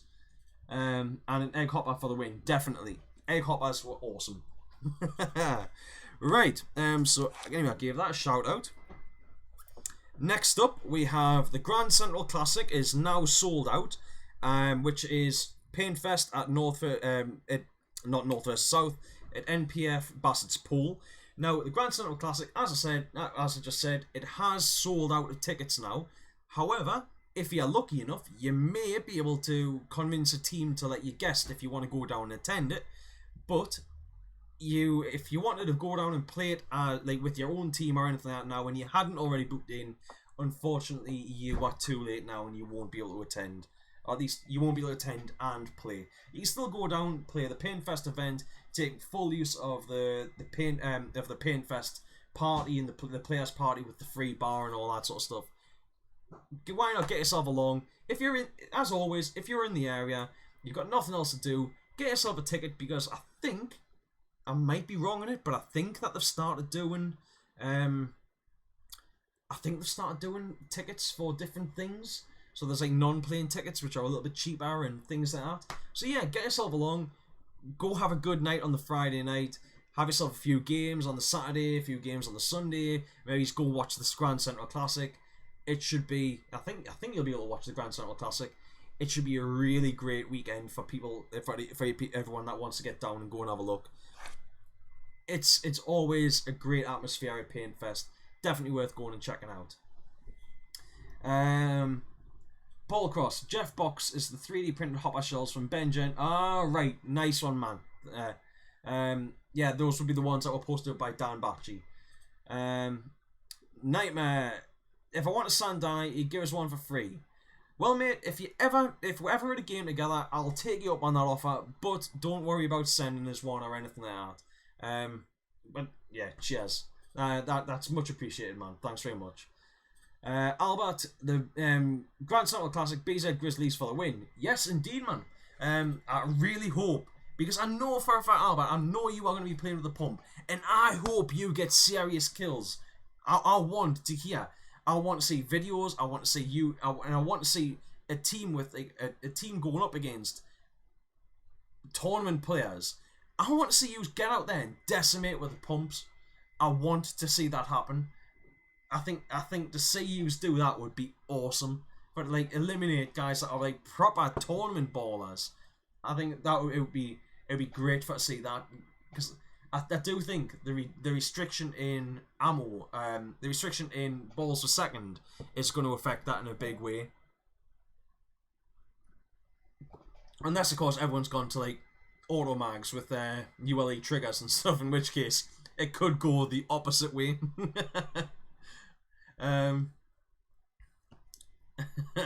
Gassy, for a win may be more realistic. As Ben says, pneumatic assist. Lads, I want to see it. I want to see the Grizzlies. Yeah, I want to see you win. I want to see you on a podium position. If you can't get the first place, I want to see you on a podium position, because I think it'll be great for to show that pump players can hold their own. I really want to see that. Right then, guys. So anyway, again, like I said, this is a very product-rich episode. Shout out goes to Manchester 3D Printing, because I think these are quite a nice little product that he's making. I'm going to drop over into OBS and I'm going to go for share screen. Right. Manchester 3D Printing is making and, well, has designed and is producing 3D printed gun stands. That's the word I was looking for. He's made 3D printed gun stands. And I just think that they're quite tidy. And they seem like they're very stable. They're a little bit bigger than some of the gun stands that are on the market, but they're a nice stable gun stand. They can also be linked up for as many stands as you like. So if you have a full team and you want to hook all these up, you know, you want to have if you've got a full team and you want to hook up 10 markers all linked together, you can link up all of your gun stands side by side, so you're making one big platform that's really unlikely to fall over. Not that I think that, you know, with how stable these gun stands appear to be, I think it's very unlikely that one of these is going to go over. And there is also a nice added touch of there is actually a mask stand incorporated into the design of this. Now, I'll flick through some of the photos here, which again, I really hope that Manchester 3D Printing doesn't mind us sharing this sort of stuff, but I want to try and direct people's attention to some of these people that are actually creating products, especially those that are creating products in the UK, because I think it's only right that UK producers, whether it's product producers, whether it's content producers, whether it's event organisers or anything, I think it's only right that we try and support each other and try and revitalise paintball in the UK. I want to see paintball grow, and I think it's stuff like this that is going to help that, because it's putting money back into UK paintball. So anyway, I'm going to flick through some of these photos here. So there you can see the mask stand, which I realise that my mouse isn't showing up here, so you'll just have to use your eyes. Imagine where I'm pointing the mouse. But you can see here the mask stand attachment that is on there, so you can stick your mask on. It's going to keep your mask out of the mud. It's going to keep your mask off the table and stop it from getting manky or anything like that anymore. Flick on through a little bit more, so you can see how the mask stand actually operates from the inside. And the mask stand, the marker stand folded down. See, that would fit very nicely in the bottom of your kit bag, or it'll fit in well, yeah, I mean, even into a lot of big pockets on the. It might not completely fit into some of the big pockets on your marker bag, but with mine, I've got this big pouch on the top of my bag that would slot in there nicely. It's going to be sticking out, but it's going to be one of the first things that I'm going to be wanting to take out, stick on the table, and then set my gear up onto it. You can also see on the back there, it's got some nice What are you looking for? Are you looking for balls again? It's got a nice non-slip area on the back there, so you know that if you stick your tank in, because I know a lot of tournament guys, they like using just like a rubber pad on the back of that tank, so that the tank doesn't slide around the shoulder, but they keep the rest of the tank bare. Now, if you do have a setup like that, and your marker is sat on that, it's not going to slide around. There's going to be a lot less chance of it slipping over and falling over. I know a lot of marker stands do that, but they generally have quite small patches where if you've got a bit of grease on that or something, it could still slip around and fall over or anything. I think it's very unlikely that's going to happen with a marker stand like this. And you can even see there how the oh god, my brain's not working.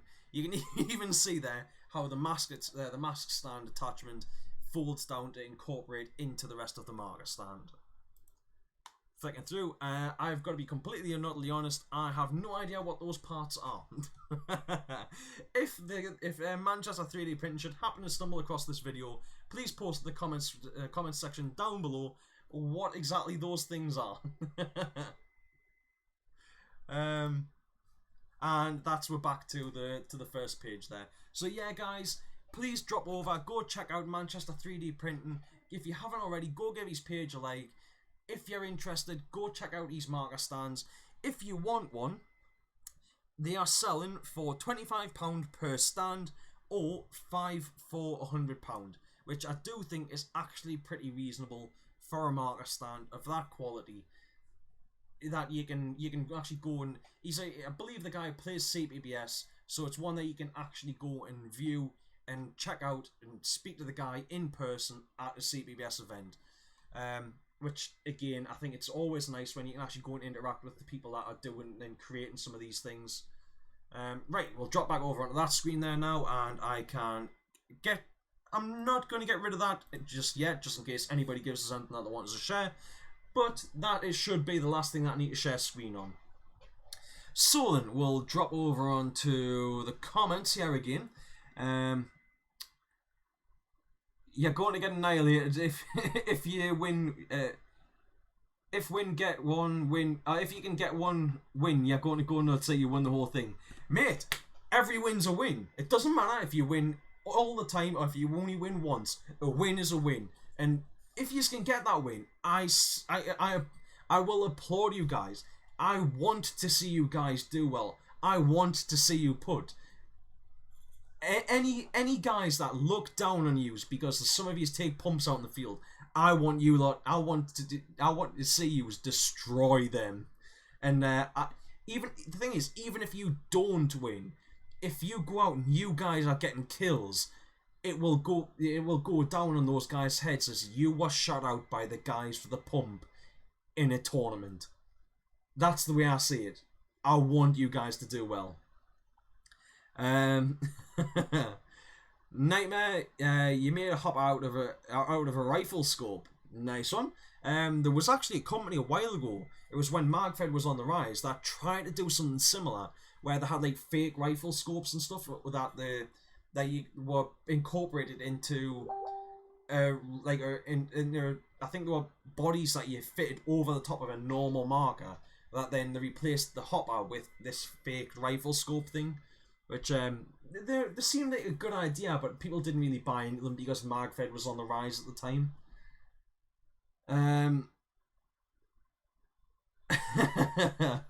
Yeah, Richie, gun demonetized by YouTube. Mate, I've already been demonetized by YouTube, so they can't demonetize the demonetization. Yeah. Albert. And then even then there was a YouTuber, and I think he still is on YouTube, called Vegan Games, who actually brought a real gun on a live stream. I think it was a live stream, maybe in a video, and was waving it around and stuff, and he continued posting videos for quite a long time and might even still be making videos. I'm not sure. Albert, you made a mark out of Haribo Fantastics. Oh, does it fire Haribo Fantastics as well? Or Tang Fastics? Ben, you made a marker out of a turnip. Was your turnip shaped like a thingy? Nightmare, you have a lot of gear because you collect masks and guns, but you get a lot of stuff for friends when they want to come play. That's a good thing to do, man. Having a bit of extra gear around that you can give to other players if they want to come and have a go it's a great thing to do, and it is a very honourable thing to do as well. Ben, it is cunning. Is that Monty Python? I feel like that's Monty Python. Yes, but not cunning enough, I imagine. Maybe. I want to say that that's a Monty Python quote, but I can't remember. Right, anyway, so yeah, I gave a shout out to him, which, yeah, go check his gear out. One that was thrown to us by Ben earlier on, which I thought it seems like it actually looks like a very nice product, which I'm not going to share it on the live stream here. I'm not going to share the video of it on the live stream here. Oh, it's Blackadder. Right. Is it? I can't remember which Blackadder it is, but is it the Blackadder where it's set in like Victorian England? Right. Anyway, so this one was dropped in my lap by Ben, which I watched the video and it looks to be a very nice product. Carbon Paintball have released the Carbon IC barrel, which it is a carbon fiber barrel, but it's not carbon fiber like we've experienced before with things like stiffy barrels, where it was just layered, where it was bloody youngsters. I watched Blackadder as well. I just couldn't remember. I mixed up two shows. Well, I mixed up two franchises. Yes, I can remember watching Blackadder as well. Alright, I wasn't that old, but I watched it. Yes, I love Blackadder. I actually did really love it. Anyway, what was it? Tony Robinson as Baldric. And I didn't Google anything. You can't accuse us of Googling out. Yeah, so Carbon Paintball. Apparently, I've never heard of them before. Not that that's not to say that you might not have. But yeah, I've never heard of Carbon Paintball before. But apparently, they're a growing company. They're not very well known in the UK, but they've created the Carbon IC barrel, which is a two-piece barrel that takes Freak inserts, which I think was the Freak XL inserts. Yes, it's made of carbon fiber, and I'm not going to go much more into it. Bloody Tony Robinson and the EDL, yeah. The video that Ben shared with us was from Paintball Ruined My Life. I recommend going and checking it out because he goes into detail on how the barrels, well, into a bit of detail on how the barrels were made and how they haven't been made in the same way that carbon fiber barrels have been made before, where like they've been layered and then coated. Once you've shot them for a while, the coating can wear off, which then the carbon fiber starts to unravel. Whereas the new version, the way that Carbon have apparently made their barrel, is they've bonded it with resin or something like that, so that end the stream now and go to bed. Well, this is it. The stream's due to end in like 5 minutes. But yeah, the barrel is supposed to the barrel's been mixed with the resin so that it shouldn't have that same problem of wearing some of the like the laminate off or wearing some of the resin off and then starting to unravel. So it's interesting that it'll be interesting to see how Carbon grows, and hopefully it does grow in the UK, because I believe that, you know, more products being made is more competition, which is better for all of us. So yeah, go check that one out. It might be a nice product. I don't know, but hopefully it is. And that is actually, I believe, our last talking point of the day. So yeah, that's our last talking point. We haven't really got anything else to go over today, so now it's just up to you guys. Is there anything else that anybody would like to talk about? Is there anything else that anybody wants to pitch to the audience? Is there anything else that fucking hell, Jesus Christ? Is there anything else that anybody else would like to pitch to the audience?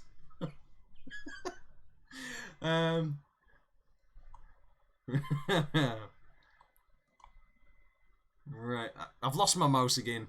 Where's it go? There, right there it is.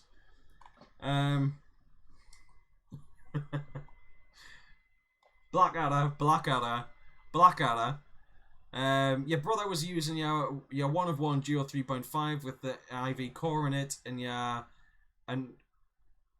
your 1 of 1 level 1. Very nice. Albert, no Baldric. Martello, Blackadder, you fool. Blackadder, bloody youngsters. Yeah, you have a cunning plan. Blackadder, Monty Python, bloody Tony Robinson in the EDL. End the stream now and go to bed. Baldric said it practically nearly every episode made.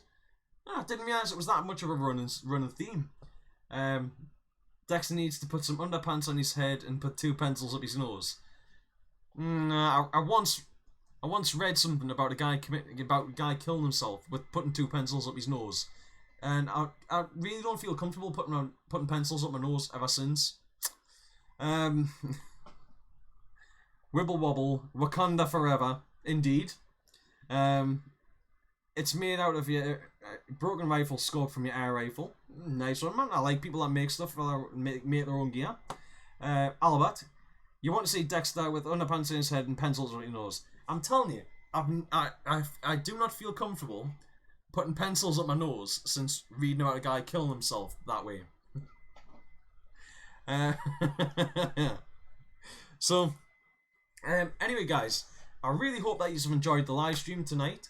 I am going to pack this in soon, but it seems that at one point we actually got up to 12 viewers tonight, which is it's great. I really appreciate the fact that people take the time to drop in and come and watch me ramble on about paintball, and I'm not sure how I'm going to do it. In fact, no, I'm not gonna. It's fancy dress, right? I'm not gonna go into any more details. I'm gonna have a few conversations with a few people, but I'm hoping that something else might happen in the near future. I'm not exactly sure to what extent, what exactly is gonna happen. It may become like an irregular thing, if it works. But that's as far as I'm gonna go right now. Am I sure I watched Blackadder? Yes, I watched Blackadder. But I probably watched Blackadder 20 years ago. So, I mean, what? Hey, Blackadder must have been like the late 90s, if that. So, yeah, it was. In fact, I'll tell you what. I'm actually gonna Google this. I'm gonna. Right, go over here.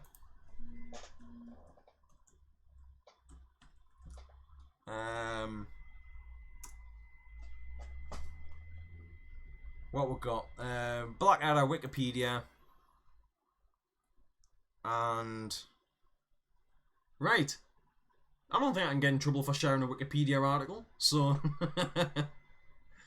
I've lost my mouse again. Right. Yeah, now we're just into into random stuff. So which originally aired in the 1980s. The Blackadder did not start in the 1980s. I do not believe Blackadder started in the 1980s. No way. It's got to be that's got to be a typo. It's got to be the 1990s.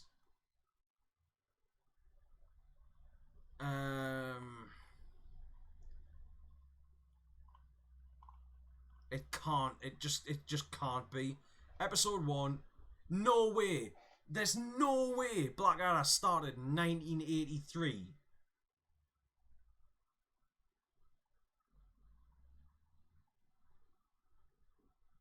That just that cannot be right. How 19 no. First aired series 1 episode. There were 6 episodes. First aired 15th of June 1983, 1986, 1987, 1989, and then they did the specials in 1988, running to 1999. No way. Nah, that was not 1983. I refuse to believe that was 1983. I can remember watching it on a Friday night. What? That is not right. Blackadder did not air it before I was born. I will fight any man. Any man that says Blackadder aired before 1998. That's just no. Nah.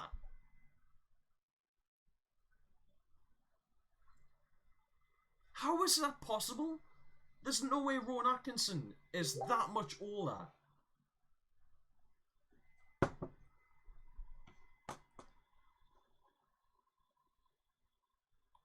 Yeah, that's it, Albert. I know I watched this. I know I watched I have watched them all. Because, I mean, it's a really touching episode. Where, I mean, it's an iconic episode. And they only filmed the one scene, that did it in one take. Where it was World War One. It was the World War One series. Oh, shit. The World War One series where they go over the top, and it's meant to be the all get killed. That sort of like episode. I mean, it's iconic, and I'm sure I can remember watching that on TV when it was first on. I mean, that actually might have been a special, granted, but nah. There is no way Blackadder aired in 1983. Nah. I'm not having it. I'm just not having it.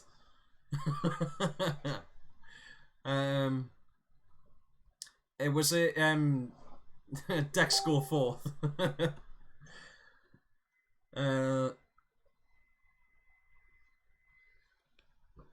That was the 4th series. Yeah, that's it. The 4th series. What with the 4th series was like the World War One series. But even then, there's no way that I would have remembered the World War One series when I was 1 year old. I mean, granted, like at that point, I could have seen it years later. But like Red Dwarf is one of my favourite all-time shows, and I think that came out in like '87. In fact, now that I'm talking about that, I'm actually going to look that up as well.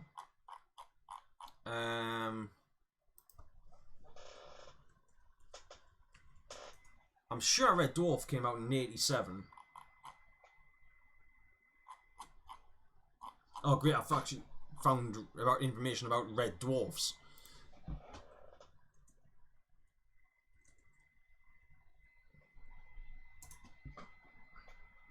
Does anybody else know that they actually did a pilot episode of an American version of Red Dwarf? Right, I'm looking for it. Has got the information on here.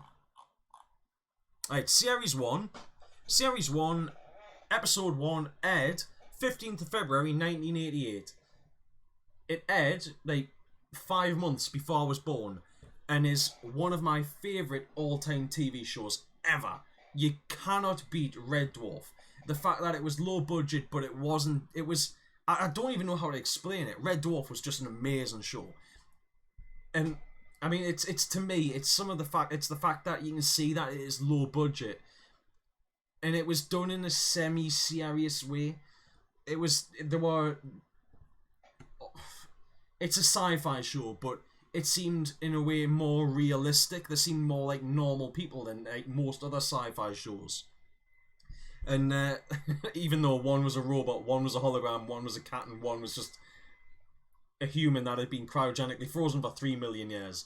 But they were great shows. But things like there's an episode, and I think it's called Metamorphosis, where Lister, the crew find an alien spaceship. They go on. It's very sort of organic on the inside.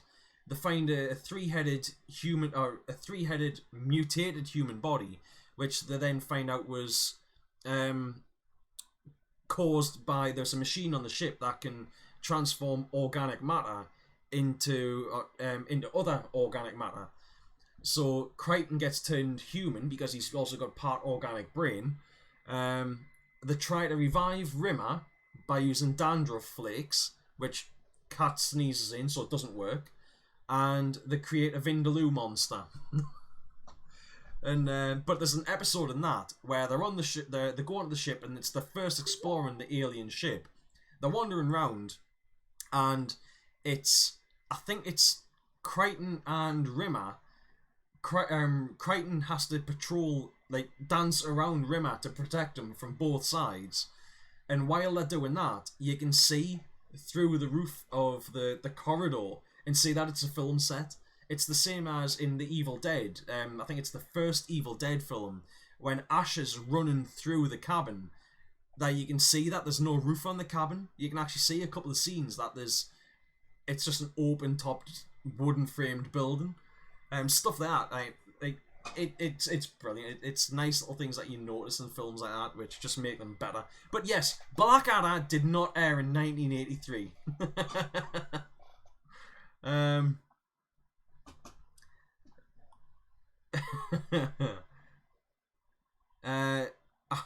I want a Geo. No. I'm fine with the markers I've got, mate. Cheers. That was the 4th series. Blackadder goes 4th. Yeah, because I think that was the most up-to-date thing they did, wasn't it? World War One, because the season before that would have been the Queen Victoria season. I can't remember. I can't remember the stuff before that. But that's the ones I remember. I remember watching the Blackadder, but obviously I mustn't have watched it all.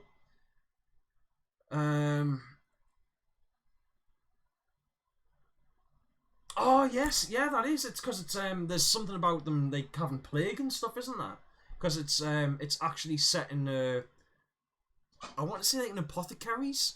Or there's one of them is set in like where is he a bank manager or something like that? Or he's a money lender or something. Albert, that was the very last one, but Rowan Atkinson is proper young in the first one, which is set in the Black Ages. Because I remember seeing stuff where there's is it Baldrick? They're trying to make Baldrick run for like village mayor or something, and Blackadder shoves a turnip in his mouth, and he's got the stuff hanging out of his mouth, and because I believe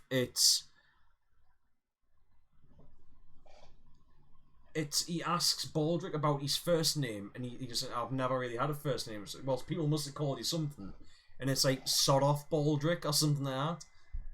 And so I think it's somebody like they obviously do the parody of where somebody comes up and goes to ask him a question.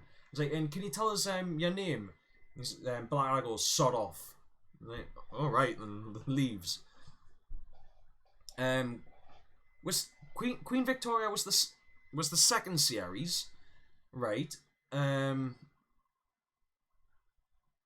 Yeah, Queen Victoria's the second series. So what's the third series? Yeah, if Queen Victoria's the second series, and the World War One is the 4th series, what's the 3rd series?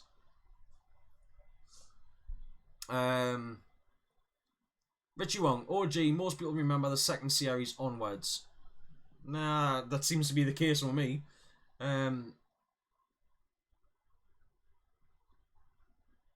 Paintball Mag, Kat was female and Crichton was the only original cast member, you think? What's that in?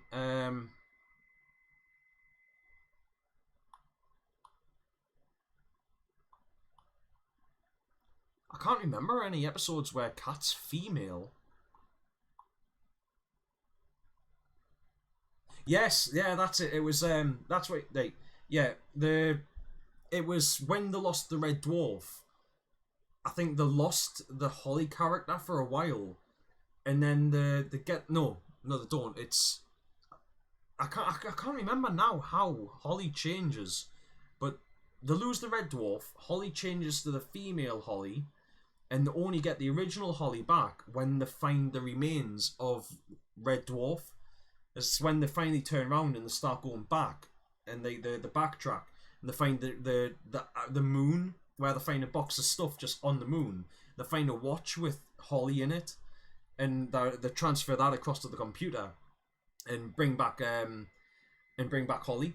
Lister has always been the same Lister. Cat was always the same Cat. Rimmer was always the same Rimmer, but Rimmer did leave and was replaced by Kachansky, because Rimmer had to take over from Ace Rimmer, and become the new Ace Rimmer. Crichton wasn't. Crichton was a different Crichton in the first season, because Crichton in the first season was only a guest character who took on like a Marlon Brando Rebel Without a Cause persona, flies off, and the lore is that he's supposed to crash his moon bike or whatever it is. So there you go. The Lister rebuilds him, and he becomes becomes completely loyal to Lister.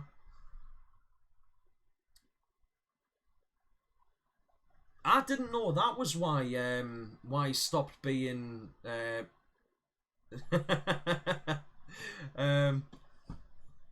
I'll go through some of these and I'll catch up on things.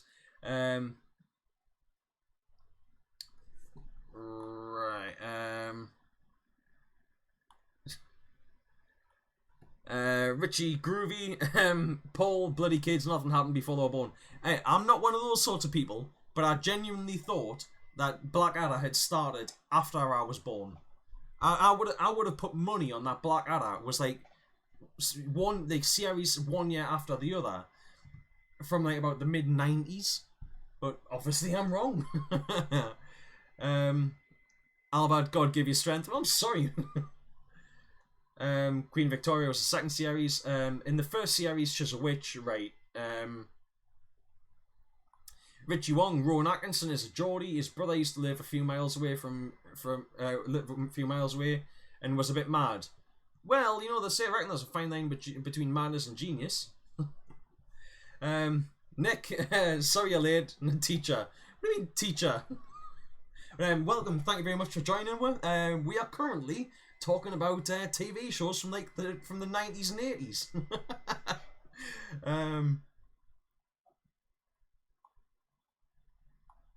Right, what we've got.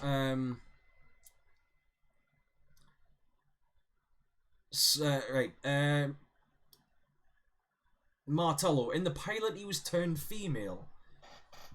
Was he? Are you talking about the American pilot? Because, yeah, I've seen every episode of Red Dwarf apart from the new stuff, apart from like the last series of Red Dwarf, and I can't remember anything ever being about like about Kat being female. I know that there was the episode where Lister gets pregnant because they go into the parallel universe where Lister, there's a female Lister, there's a female Rimmer. I don't think there's. I can't remember if there's a female, if there's an equivalent of Crichton, but the opposite of cat is a dog, and it's Lister sleeps with female Lister, but because they are in a parallel universe, Lister gets pregnant. But yeah, I can't remember Cat ever being female. I might be wrong on that, like. And what, Nick? What have you just tuned into? Well, you know, it's getting to that point of the night where, by rights, I should have ended the stream by now, but now we're just talking random stuff. Yeah, the third series was the Georgian era, right? See, I can't remember that. If I was to see bits of it, I'd probably remember, but I can't remember much about it. Holly was replaced by the guy who wanted too much money. Yeah. That would explain why he disappeared for so long. But I did think that the female Holly was really funny as well, especially the one where she loses her intelligence like almost completely and just goes like bong-eyed on the screen. That's and starts knocking her head against the screen for counting. Yeah, that was funny. Albert, Blackadder set in 1985 at the end of the British Middle Ages. The series is written as an alternative history in which King Richard III won the Battle of Bosworth Field. Fucking hell, Albert, I didn't realise you knew as much about history.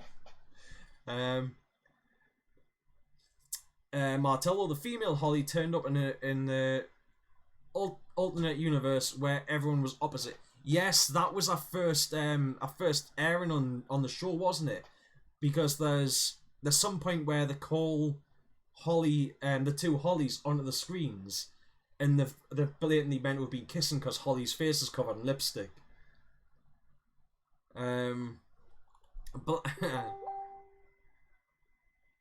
Blackadder Goes Forth is set in 1917 on the Western Front.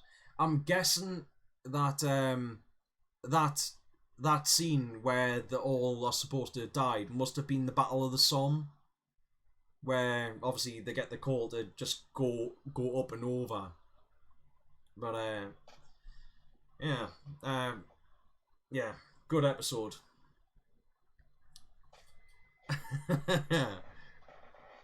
Richie to Nick, we're dipping Dexter's lack of knowledge of Blackadder. I am telling you, Blackadder was not 1983.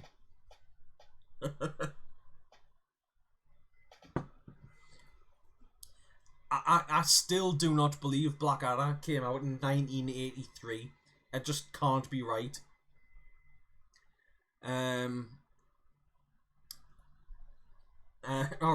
Ripping, right.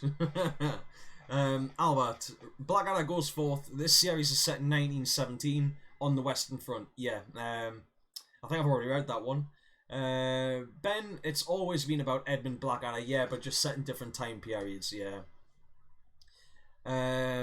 Martello, American plot of Red Dwarf. Cat was female. It was crap. Yeah, well, that was it. I don't think they even did the first season, did they? They did. They did the pilot episode and no one bought it, so they just didn't do anything else. Right. Yeah. So that would explain why I couldn't remember Cat being female in the British version. But do you not think that's always the case when American shows try and recreate British shows? They're just never the same quality. Holly the computer from Red Dwarf was originally one of the writers. Oh, cool. Well, they're not going to understand I'm being paid a bit more. Cat's opposite was a dog. Yeah, I love that. And it's the female list that gives it the. He's going to be in for a surprise. Like, why? Because he's opposite's a dog. Richie Bob, is that Bob and Vagine or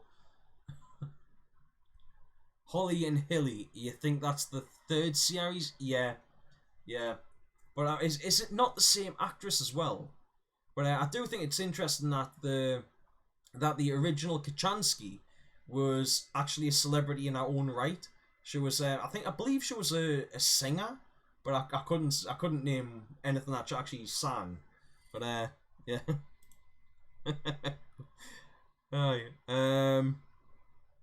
Anyway, guys, so I think it's about time that I can probably close that, and I'm going to just quickly open this up. Yeah. The Wikipedia page for Blackadder was what I was looking at, Ben. I just can't believe it. I can't believe that Blackadder came out in 1983. I don't understand how it's possible. That was 1983. That just does not seem right. Claire Grogan, is that the original Kachansky? Because I did think it was. I've got no idea why the guy that played Rimmer left, but I did think replacing him with Kachansky was a reasonable move. Obviously, I know why he left in the show, because it was, like I said, to replace Ace. But I don't understand if there was like politics behind him leaving, or if he just decided he wanted a bit time away or something like that, or 2 equals old. Not sure what that means, man. Anyway, guys, I think that it's probably about time that I end the live stream here now, because I have got work tomorrow. I should go to bed. Oh, what's this? I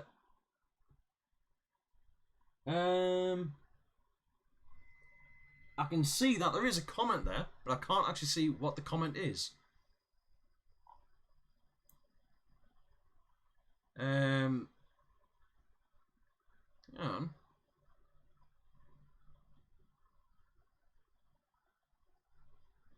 Strange.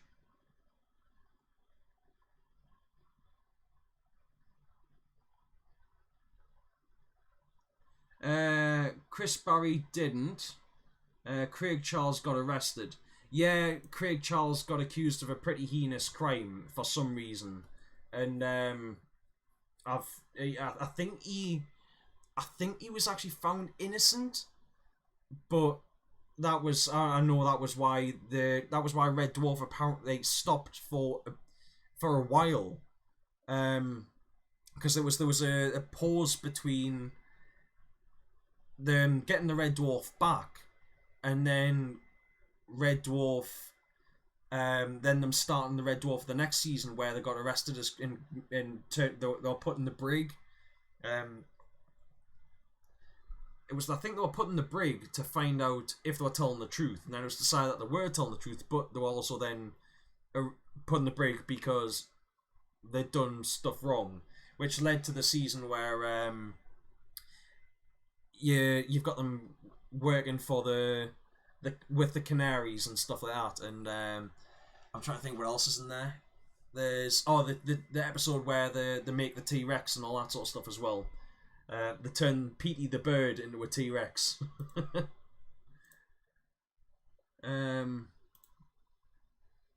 Anyway, guys, I have no idea what's going on here. For some reason, a whole load of the comments here have blacked out. I've got no idea why it's doing that, which is great. Anyway, guys, so yeah, I think I'm going to end the stream here. Thank you very much for tuning in and watching. Of course, I will be back, same time, same place, next week. If you just want to tune in, I'll see what I've talked about. I'll probably be talking about things that happened at North versus South next week. So if you like this sort of stuff, please let us know. If you really like the show, please don't forget to subscribe. Drop a like if you want to. Also, go check out the things that I've talked about tonight. That's one of the reasons why I talk about them, because I want people to go and check them out. And hopefully, I'll see some of you this weekend. So thank you very much for watching. My name is Dexter, and I shall see you all next week. Catch us there. Yes, I want to end the stream.